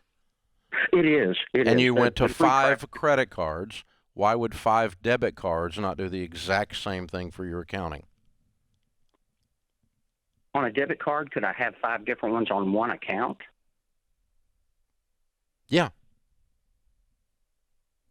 Yeah, they'd have different numbers on them. I've got 78 on one account. Ramsey Solutions runs on debit cards. That goes to show me. Okay, well, I hear you, and I'll make the transition. Yeah, and here's the thing. You can do whatever you want to do, Bruce. Obviously, you're not going broke from this if you're auto-paying them and you're not carrying any balances. But what I've had to learn to do was 2 things, and I became fanatical about it, and I think the fanaticism helped me. And that's why I'm going to continue selling it. Okay. The fanatical thing, number 1 I did was I figured out smart things that I could automate, and I put smart on auto, meaning like auto deduct from my paycheck going into a 401k, auto deduct from my checking account. In the early days when they very first started doing it, I was one of the first ones to do it, to pay my utilities always on time, and I always got the discount. Okay? Auto saving into kids' college coming out of my checking account. Auto saving going into the Roth IRA out of my checking account every month. So I did smart things on auto. That was the first thing I did. I automated smart. And the second thing I did was anything that looked like a snake, it could bite me, I don't play with it. And a credit card that is a snake, for sure, that can bite you, even though you're a pretty good snake charmer, you got them kind of tamed, you got them laying in 5 distinct buckets, and you've got them on auto pay and all that kind of stuff. You've at least smart did the auto pay. That was a smart move, but you still, you play with snakes long enough, you're going to get bit, and that's the problem. And so that's why I just don't have a credit card, and I haven't all these years. I don't want to accidentally end up in debt. It's just not going to happen. I know I don't owe anyone any money under any circumstances because I don't have any tools that I use in the financial world that can result in debt. It's impossible because I don't sign up. And so I stay away from things that I can accidentally get bit with, number 1. Number 2, I put smart on auto. And those 2 things take even, cause I'm smart enough. I kept trying to outsmart all this crap and scheming and scamming, and it'll get you. I think that's a lot of people's stories. I mean, most people who start out using credit cards, they don't think they're going to be the person $30,000 in debt.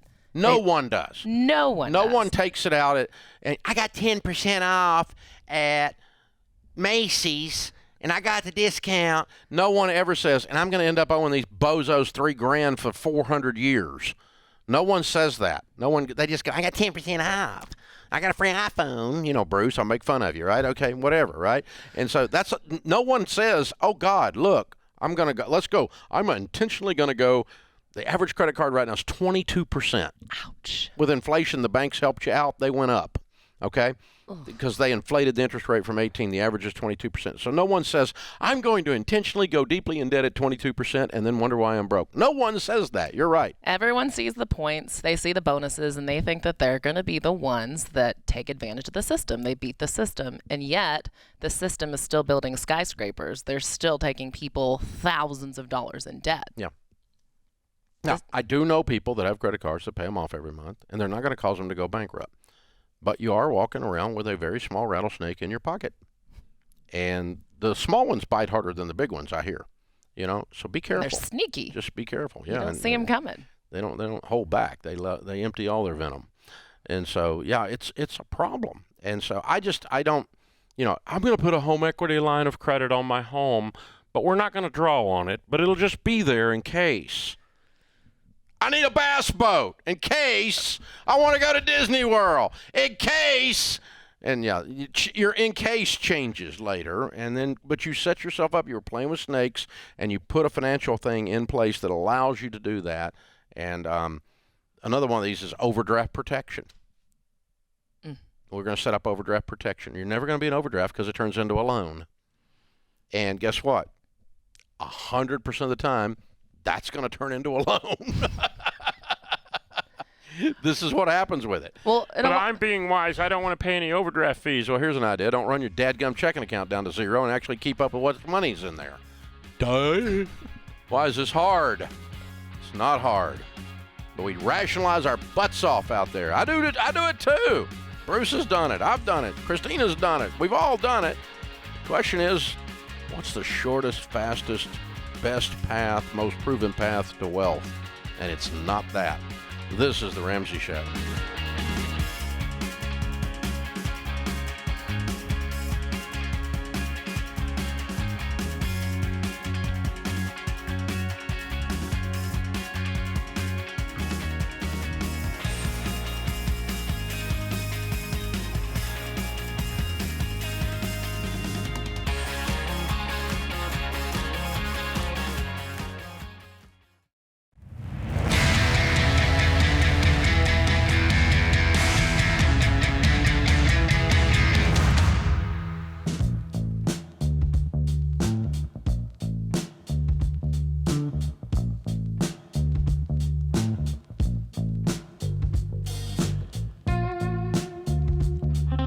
Christina Ellis, #1 best-selling author, Ramsey personality, is my co-host today. Open phones here on The Ramsey Show. We're glad you're with us. It's launch week for our brand new Gazelle debit card.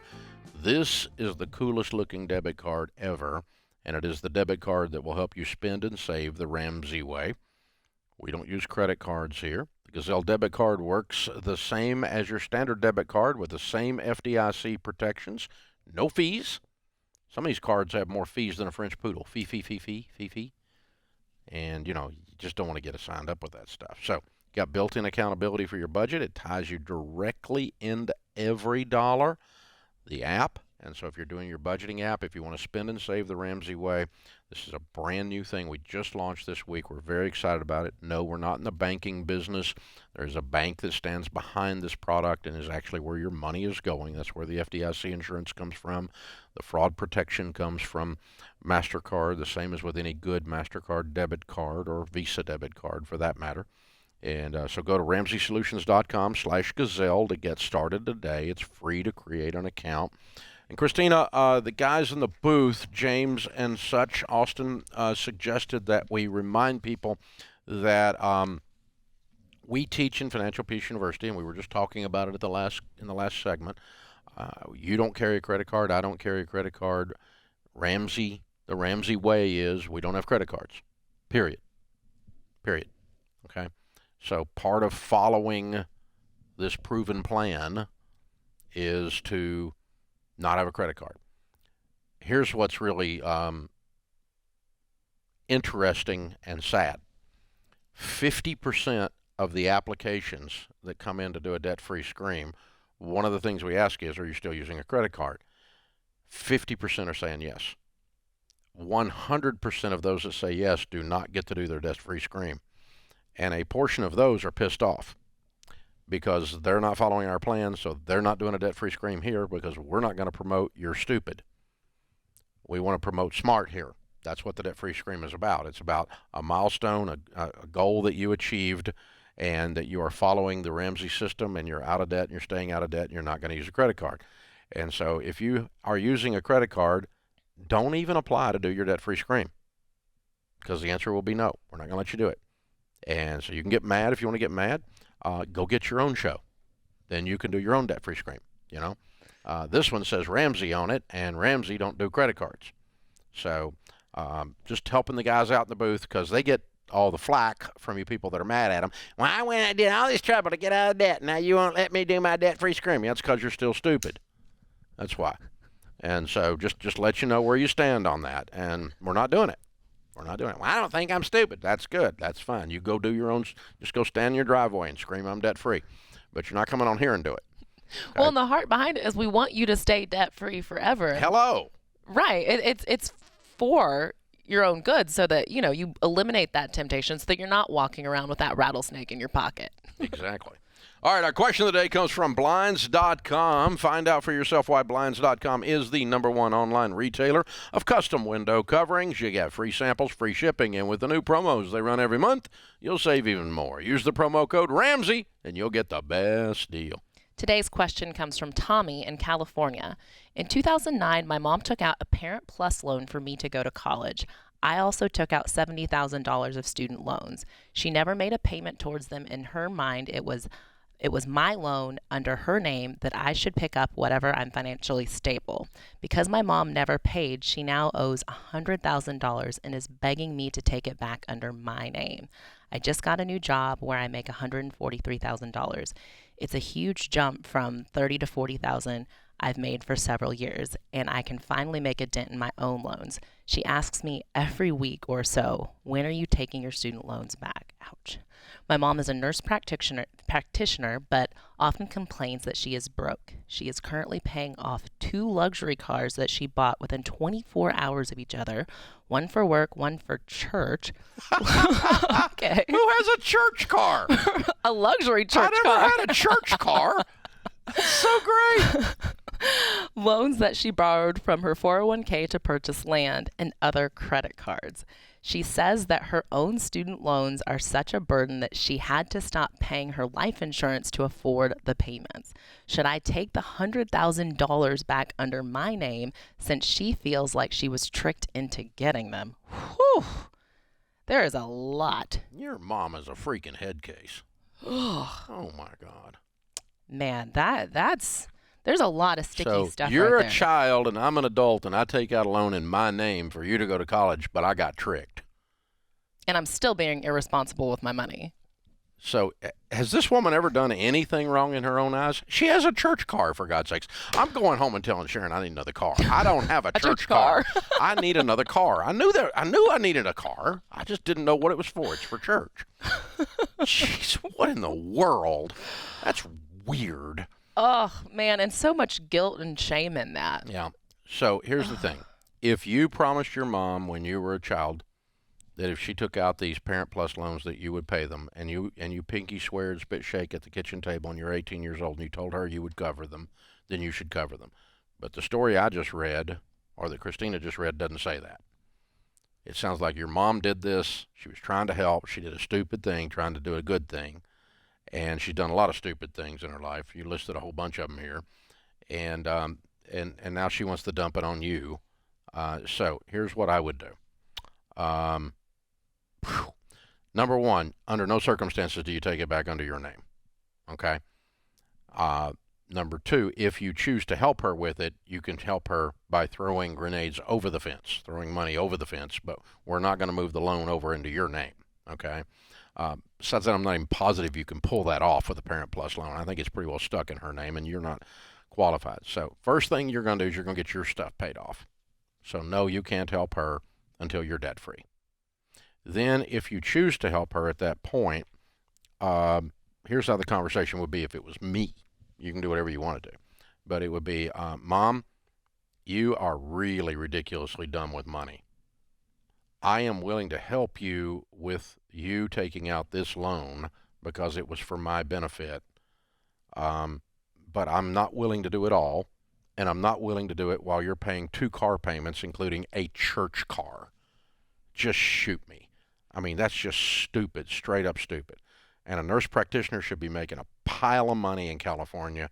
You should be able to work your way through a lot of this stuff. So we're going to get rid of a bunch of cars. I'm going to help you do that. I'm going to be your biggest cheerleader. You're going to get on a budget. You're going to go through Financial Peace University, and then every $1,000 you pay on that old Parent Plus loan, I'll put $1,000 on it. Ooh, I like that. If you pay nothing on it and you continue to stay out of control, I'm going to match that. Nothing. I'm going to put on exactly what you put on. And I'm going to help you get this under control, get your life back, coach you through a complete transformation, because, darling, you need one. But, this idea that somehow she is a victim, she's a victim of her own stupidity, like all of us are. When I went bankrupt, you know whose fault it was? Dave's. It wasn't Ronald Reagan's. He was the president. It wasn't Jimmy Carter's. He was the president right before that. And both of them did some really stupid stuff, but neither one of them caused me to go bankrupt. It was Dave's fault. And it wasn't my dad's fault, and it wasn't my mom's fault, and it wasn't my dog's fault. It was my fault.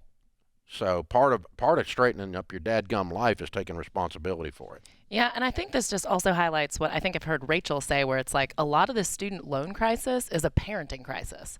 It's parents letting their kids go into debt. But if you're a parent who takes out a Parent Plus loan and then expects your kid to pay it off, that's a lot. That's rough. Well, I mean, some parents do that and the kid says, okay, I'll promise. Then you made the promise. I'll stick you to your promise then.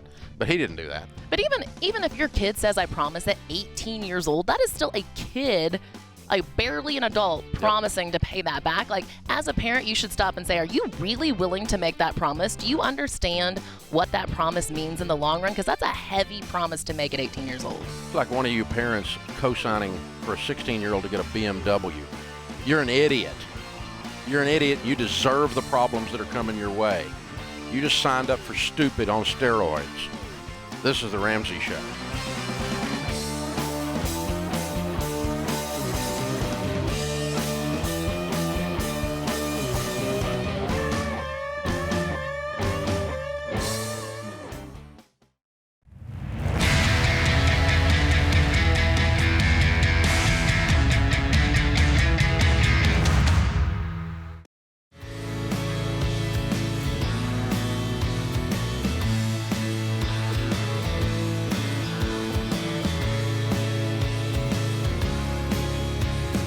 Christina Ellis, Ramsey personality, #1 best-selling author, is my co-host today in the lobby of Ramsey Solutions on the debt-free stage. Braden and Nadia are with us. Hey, guys, how are you? Hi, we're Hey, great. Dave. How you Welcome. guys doing? Good to have you. Where do you guys live? We're from Scottsburg, Indiana, but we neighbor Louisville, Kentucky. Ah, gotcha. Okay. Welcome to Nashville. How much debt have you paid off? $138,000. All right. How long did this take? 4 years and 8 months. Okay. And your range of income during that almost 5 years? Started at $40,000, and then we worked it up to $160,000. Yeah, we're about $160,000. Woo! Nice jump. Well done. What do y'all do for a living? I work at my family's used car dealership. Mm-hmm. And I'm a hairstylist. Very good. Very good. So what do you attribute this huge income increase over 5 years to? I got pay raises over the next few years, and then Nadia, she began working. Yeah, when we met, I had just finished hair school, but pretty much the last year I've doubled my income. Oh, wow. Good for you. So really just focusing on my career and to grow like that. Both of you are in the zone. Yeah, well yes. done. What kind of debt was the $138,000?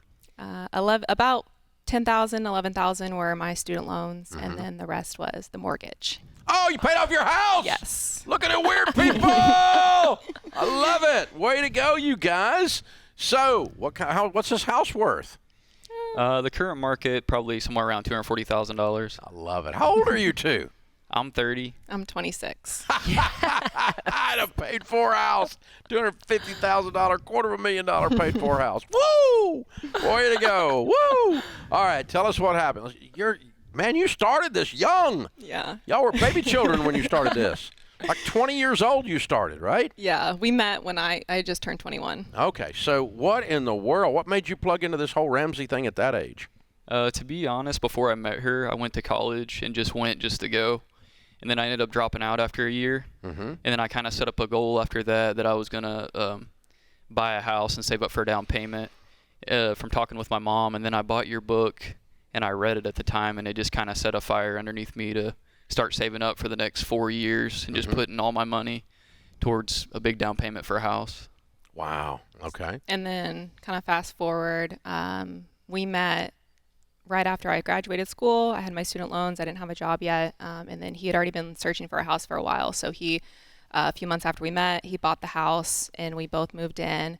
And, for the first couple of years, the income was about $40,000. And then I started working. But it was really just, we always had the long-term goal of paying it off early. I don't think realized that we could do it as quickly. So we were on a walk during COVID and kind of lockdown, and I was like, we can do this. And, maybe I think we said 4 or 5 years. But then that was kind of, I could control my income. So it was that driving force for me that I wanted to accelerate and just serve my clients and the people around me and use that as kind of the driving force to increase my income. Wow. That's amazing. I love that. And I love that you're so young. I love that you even saw your job as service. You're like, I can serve my clients better. And in that, use that money to propel us forward. Exactly. So what would you tell people is the key to getting out of debt? The key, I think, is just being intentional with your money. And then if you're with someone, being transparent and making sure you have one goal and going for it.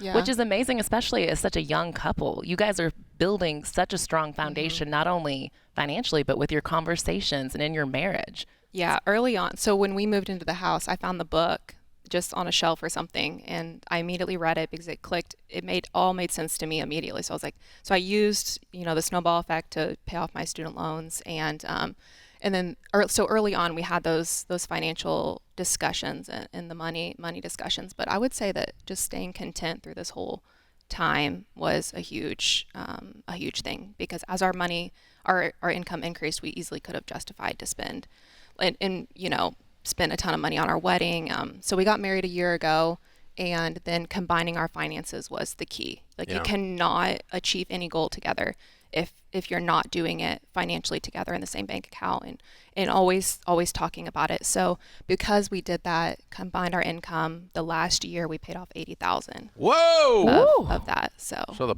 lion's share of this in 1 year. Yeah. Wow. Yeah. So we spent our first year of marriage. I would say we sacrificed a lot of time together, and we didn't take vacations, but it was because we could see the finish line. Yeah, it's right there. I can touch it. I can smell it. I'm doing this. Yeah, exactly. I love it. How's it feel to be completely free? It's great. Feels amazing. Yeah, I feel like it's just now starting to hit us. It's been a few months, but it's kind of wild just to think we're planning a trip next year. Where are you going? And we're going to Hawaii. Yeah, good trip. Yeah. Very good. Y'all have earned that. Very good. Who are your biggest cheerleaders? My mom, she's a big saver and kind of goes with your principles and things. So she kind of lit a fire under me to do this. And then when I read your book, it was more your book explained why I was doing these things that she was kind of telling me to do beforehand. Okay. Yeah. And I would say my parents as well. My mom, I remember years ago, my mom paid off her house, and I just thought like, oh, wow, that's wild. And then so to me, it was always a tangible thing. But you have to believe it. If you don't believe you can achieve these goals, then it's never going to happen. What do you think made you guys open to believing it? Because I think a lot of parents even hesitate to have these conversations with their kids because they think that, they're not interested, they're not going to believe it. But what was different about y'all? I feel like I've grown up and always believed that, you set your mind to something and you can do it. And so setting small goals, and once you can see yourself achieving those goals, and then you can learn to apply those to some larger goals. But really learning to just kind of break it down. Because I remember we passed the 100,000 mark on the house, and it was just like, oh, wow. And then we would celebrate kind of every, 5,000, then 10,000. And then, but that's the motivating force is being able to visualize all that and track it is really important. I think having faith in what you do in the beginning, that it's going to pay off later on. And then as you get closer to time, then it's going to light a fire underneath you to finish it. Kind of like the last year, we were so close. We just kept pouring more and more money towards it. But at first, you just kind of got to believe that it's going to work later on. Well, and it makes you really question the things that you purchase and spend your money on. And it really makes you I'm good driving my $5,000 car. I'm now hesitant to think. And he's got a whole lot of cars over there. Exactly. So I don't even know. I'm like, you don't have a church car? No. But yeah, you just have to. You really start to reevaluate your entire life and what's important. especially in your 20s, because you've got friends that are probably having lavish weddings and driving fancy cars and just sitting in their student loan debt, not worried at all about paying it off. But not y'all. My wedding dress cost less than $100, and I think I DIY'd and got things secondhand for our entire house, like all the furniture, everything. It was like I was building things myself, and we were going to Goodwill. We shopped at Goodwill for our clothes and furniture and everything for years. Wow. I love that. And now you can do anything you want to do? We can do anything, yes. Yeah, I mean, this is pretty cool. You're going to be making a couple $100,000 a year real soon, and not a payment in the world. You're going to be baby steps millionaires in a heartbeat here. That's the plan. Well done. Very, very well done.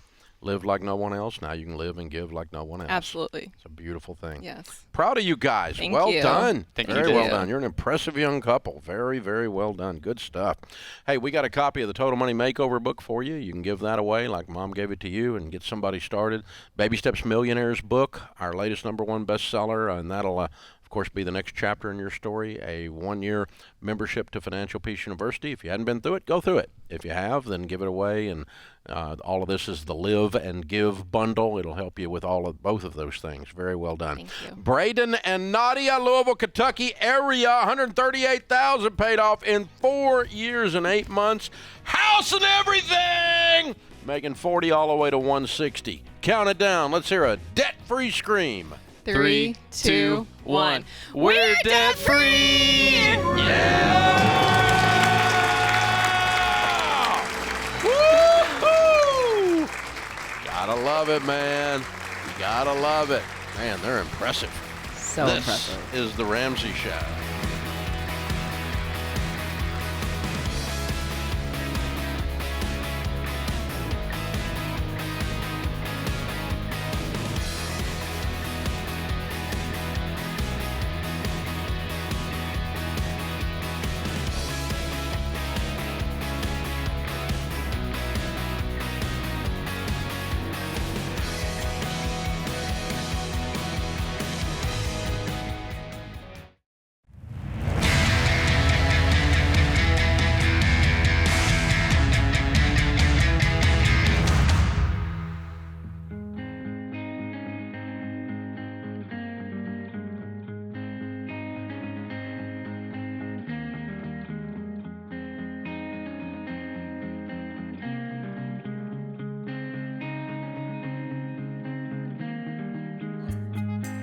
Our scripture of the day, Romans 8:38-39. For I am convinced that neither death nor life, neither angels nor demons, neither the present nor the future, nor any powers, neither height nor depth, nor anything else in all creation will be able to separate us from the love of God that is in Christ Jesus our Lord. Corrie ten Boom says, God takes our sins, the past, present, and future, and dumps them in the sea and puts up a sign that says, no fishing allowed. You gotta love that. So, Christina, there is quite a little stir going on, even among the Ramsey Baby Steppers community, about these I-bonds. We've got a couple of days if you want to put money into an I-bond and get 9.62% annual interest for Series I bonds. And so, because the rate has gotten so high, it's gotten everybody's attention. Not everybody's attention, but people are buzzing about it. And so people are saying, Dave, what should we do? What should we do? What should we do? Well, let me tell you that how much money I have in I-bonds and how much money I will be putting in I-bonds. Precisely zero. Why is that? Well, 9.62 is the annualized interest rate for the first 6 months. After 6 months, it will drop to whatever the prevailing rate is at that time, and that has traditionally been down closer to 5%. Most people are thinking it's going to be about 6.5% beginning in November, so you're pretty sure it's going to drop at least to that after 6 months. And if you do not leave your I-bond alone 5 years to cash it out early, you get charged 3 months of the interest. That would be 1/4 of the interest. And so if you average 6.5 and 9.5, you would get 8 3/4, something like that, or 8.5 roughly, and 7 and some change anyway. And then take 1/4 of that away, that's what you're going to be making, and even less because it's going to adjust down further later. So the problem is this: it's giving you decent, it's giving you way above average short-term interest rates, but it's not really a short-term interest product. It punishes you if you don't leave it alone long-term, and it's a lousy long-term product because I can make a lot more than 9.62 on average investing in good mutual funds. Stock market is average north of 11%. I've been investing in mutual funds for 40 years, and I've averaged way north of 12% on my mutual funds over that number of years, way better than 9.6. Oh, wait, it's not really 9.6. It's only 9.6 for 6 months. Oh, wait, you can't get it out earlier than 5 years unless you get 1/4 of the 3 months of interest is a penalty. And so people don't read the small. All they do is read the big, and the big print says, woo, 9.6, 9.6 you can't beat 9.6. 9.6 is amazing. It's amazing. And yeah, it is amazing. That's a great interest rate on a short. If I could get 9.6 on a 6-month CD, I would take it. Absolutely. And I talk about moving some of my emergency fund there maybe, but that's not the terms on this. The terms are 5 years, or you have a 3-month penalty. The terms are it's not 9.6 for a year, it's 9.6 for 6 months on a 1-year bond. And you know what the last 6 months are? No, you don't, because they don't tell you until later. It could be anything. And I-bonds have traditionally hovered down in the 5 and sub-5 range throughout their history. This is an anomaly that has jumped up. And so I think it's you just can't lock it in. And so it's a myth. Right, and it's getting a bunch of hype in the news, and the headlines are saying that 9.6%, and then at the very bottom of the article it says, in like a small paragraph, the downsides, and it explains that change and the lock and all of that. So it's important to not just get lost in the hype, but realize the fine print. CNBC article we have laying in front of us, for instance, says your last chance to secure 9.62% annual interest rate for Series I bonds is October 28th. Wait a minute. Not true. It's not annual. It's calculated as annual, but only for 6 months. 6 months is not annual. So, I mean, right off the bat, we've misled with the headline. But but it gives you something to write about. It's clickbait. It causes people to jump on your little site and read your little stuff. So you're not stupid if you do this, but you're stupid if you do this thinking you're going to get 9.6% for more than 6 months, minus 3 months if you cash it out early. So if you're using this for your emergency fund, you cash it out early, you're going to negate most of what's there. So I don't screw around with this stuff. It's a variable interest rate product with long-term implications and heavy fees for cashing out early. So it's not a good short-term product, and it doesn't make enough to be a long-term product. So I don't have any money in it. That's why I don't have any money in it. I'm not trashing it. It's just, you just got to learn to look at these things a little more carefully. And once you realize all the gotchas, then you go, well, it's just not as sexy as it sounds. Yeah. Not quite as attractive as the headlines make it seem. Absolutely. All right, Morgan is with us in Baltimore. Hey, Morgan, welcome to the Ramsey Show. Get straight to it before we run out of time. Okay. How much time do we have? Not much. Go. All right, I'm going to go. So many questions, but the major one is, okay, I have 3 kids. They are 10, almost 9, and 6. I'm wondering how much you really need to put away per kid for college. I know there's not an easy answer. Well, the closer you are to college, the more you're going to do almost all of it in actual cash. There's not going to be a lot of growth. So you only got about 8 years for this money to grow.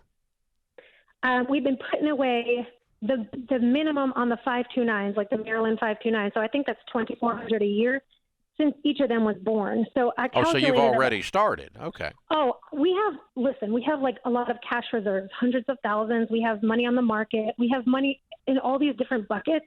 So thank God we have a lot of disposable income, but I want to know how much of it realistically do I need to put away for their college? Because the average in-state tuition today is about $12,000. Right. Average in-state tuition. Room and board. Plus room and board. And so if you say $20,000 times 4 is $80,000. And if they're going to go to an in-state school and you're going to put them in a dorm. Okay. And so, you got $80,000 a kid. Now, how much have you got and how much is it going to grow in 8 years to cover that? And that's the calculation. And so it would be different for a 3-year-old than it would a 13-year-old.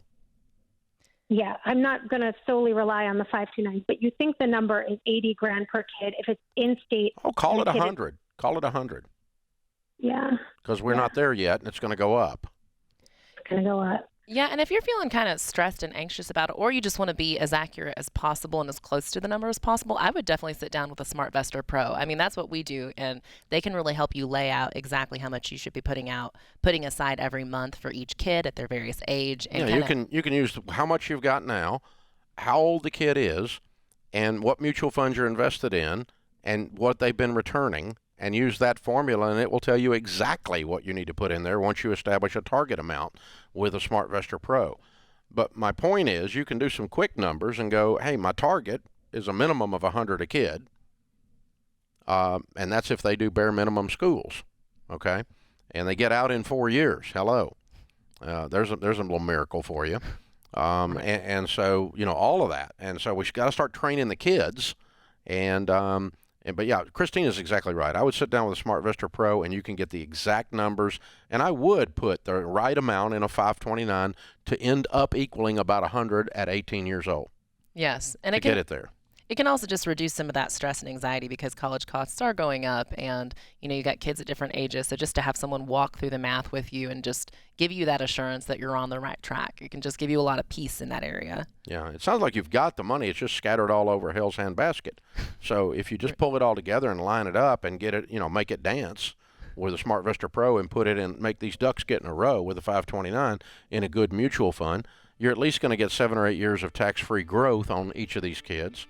And that using the 529 and good mutual funds, that's going to be a good plan. So that's what I would do.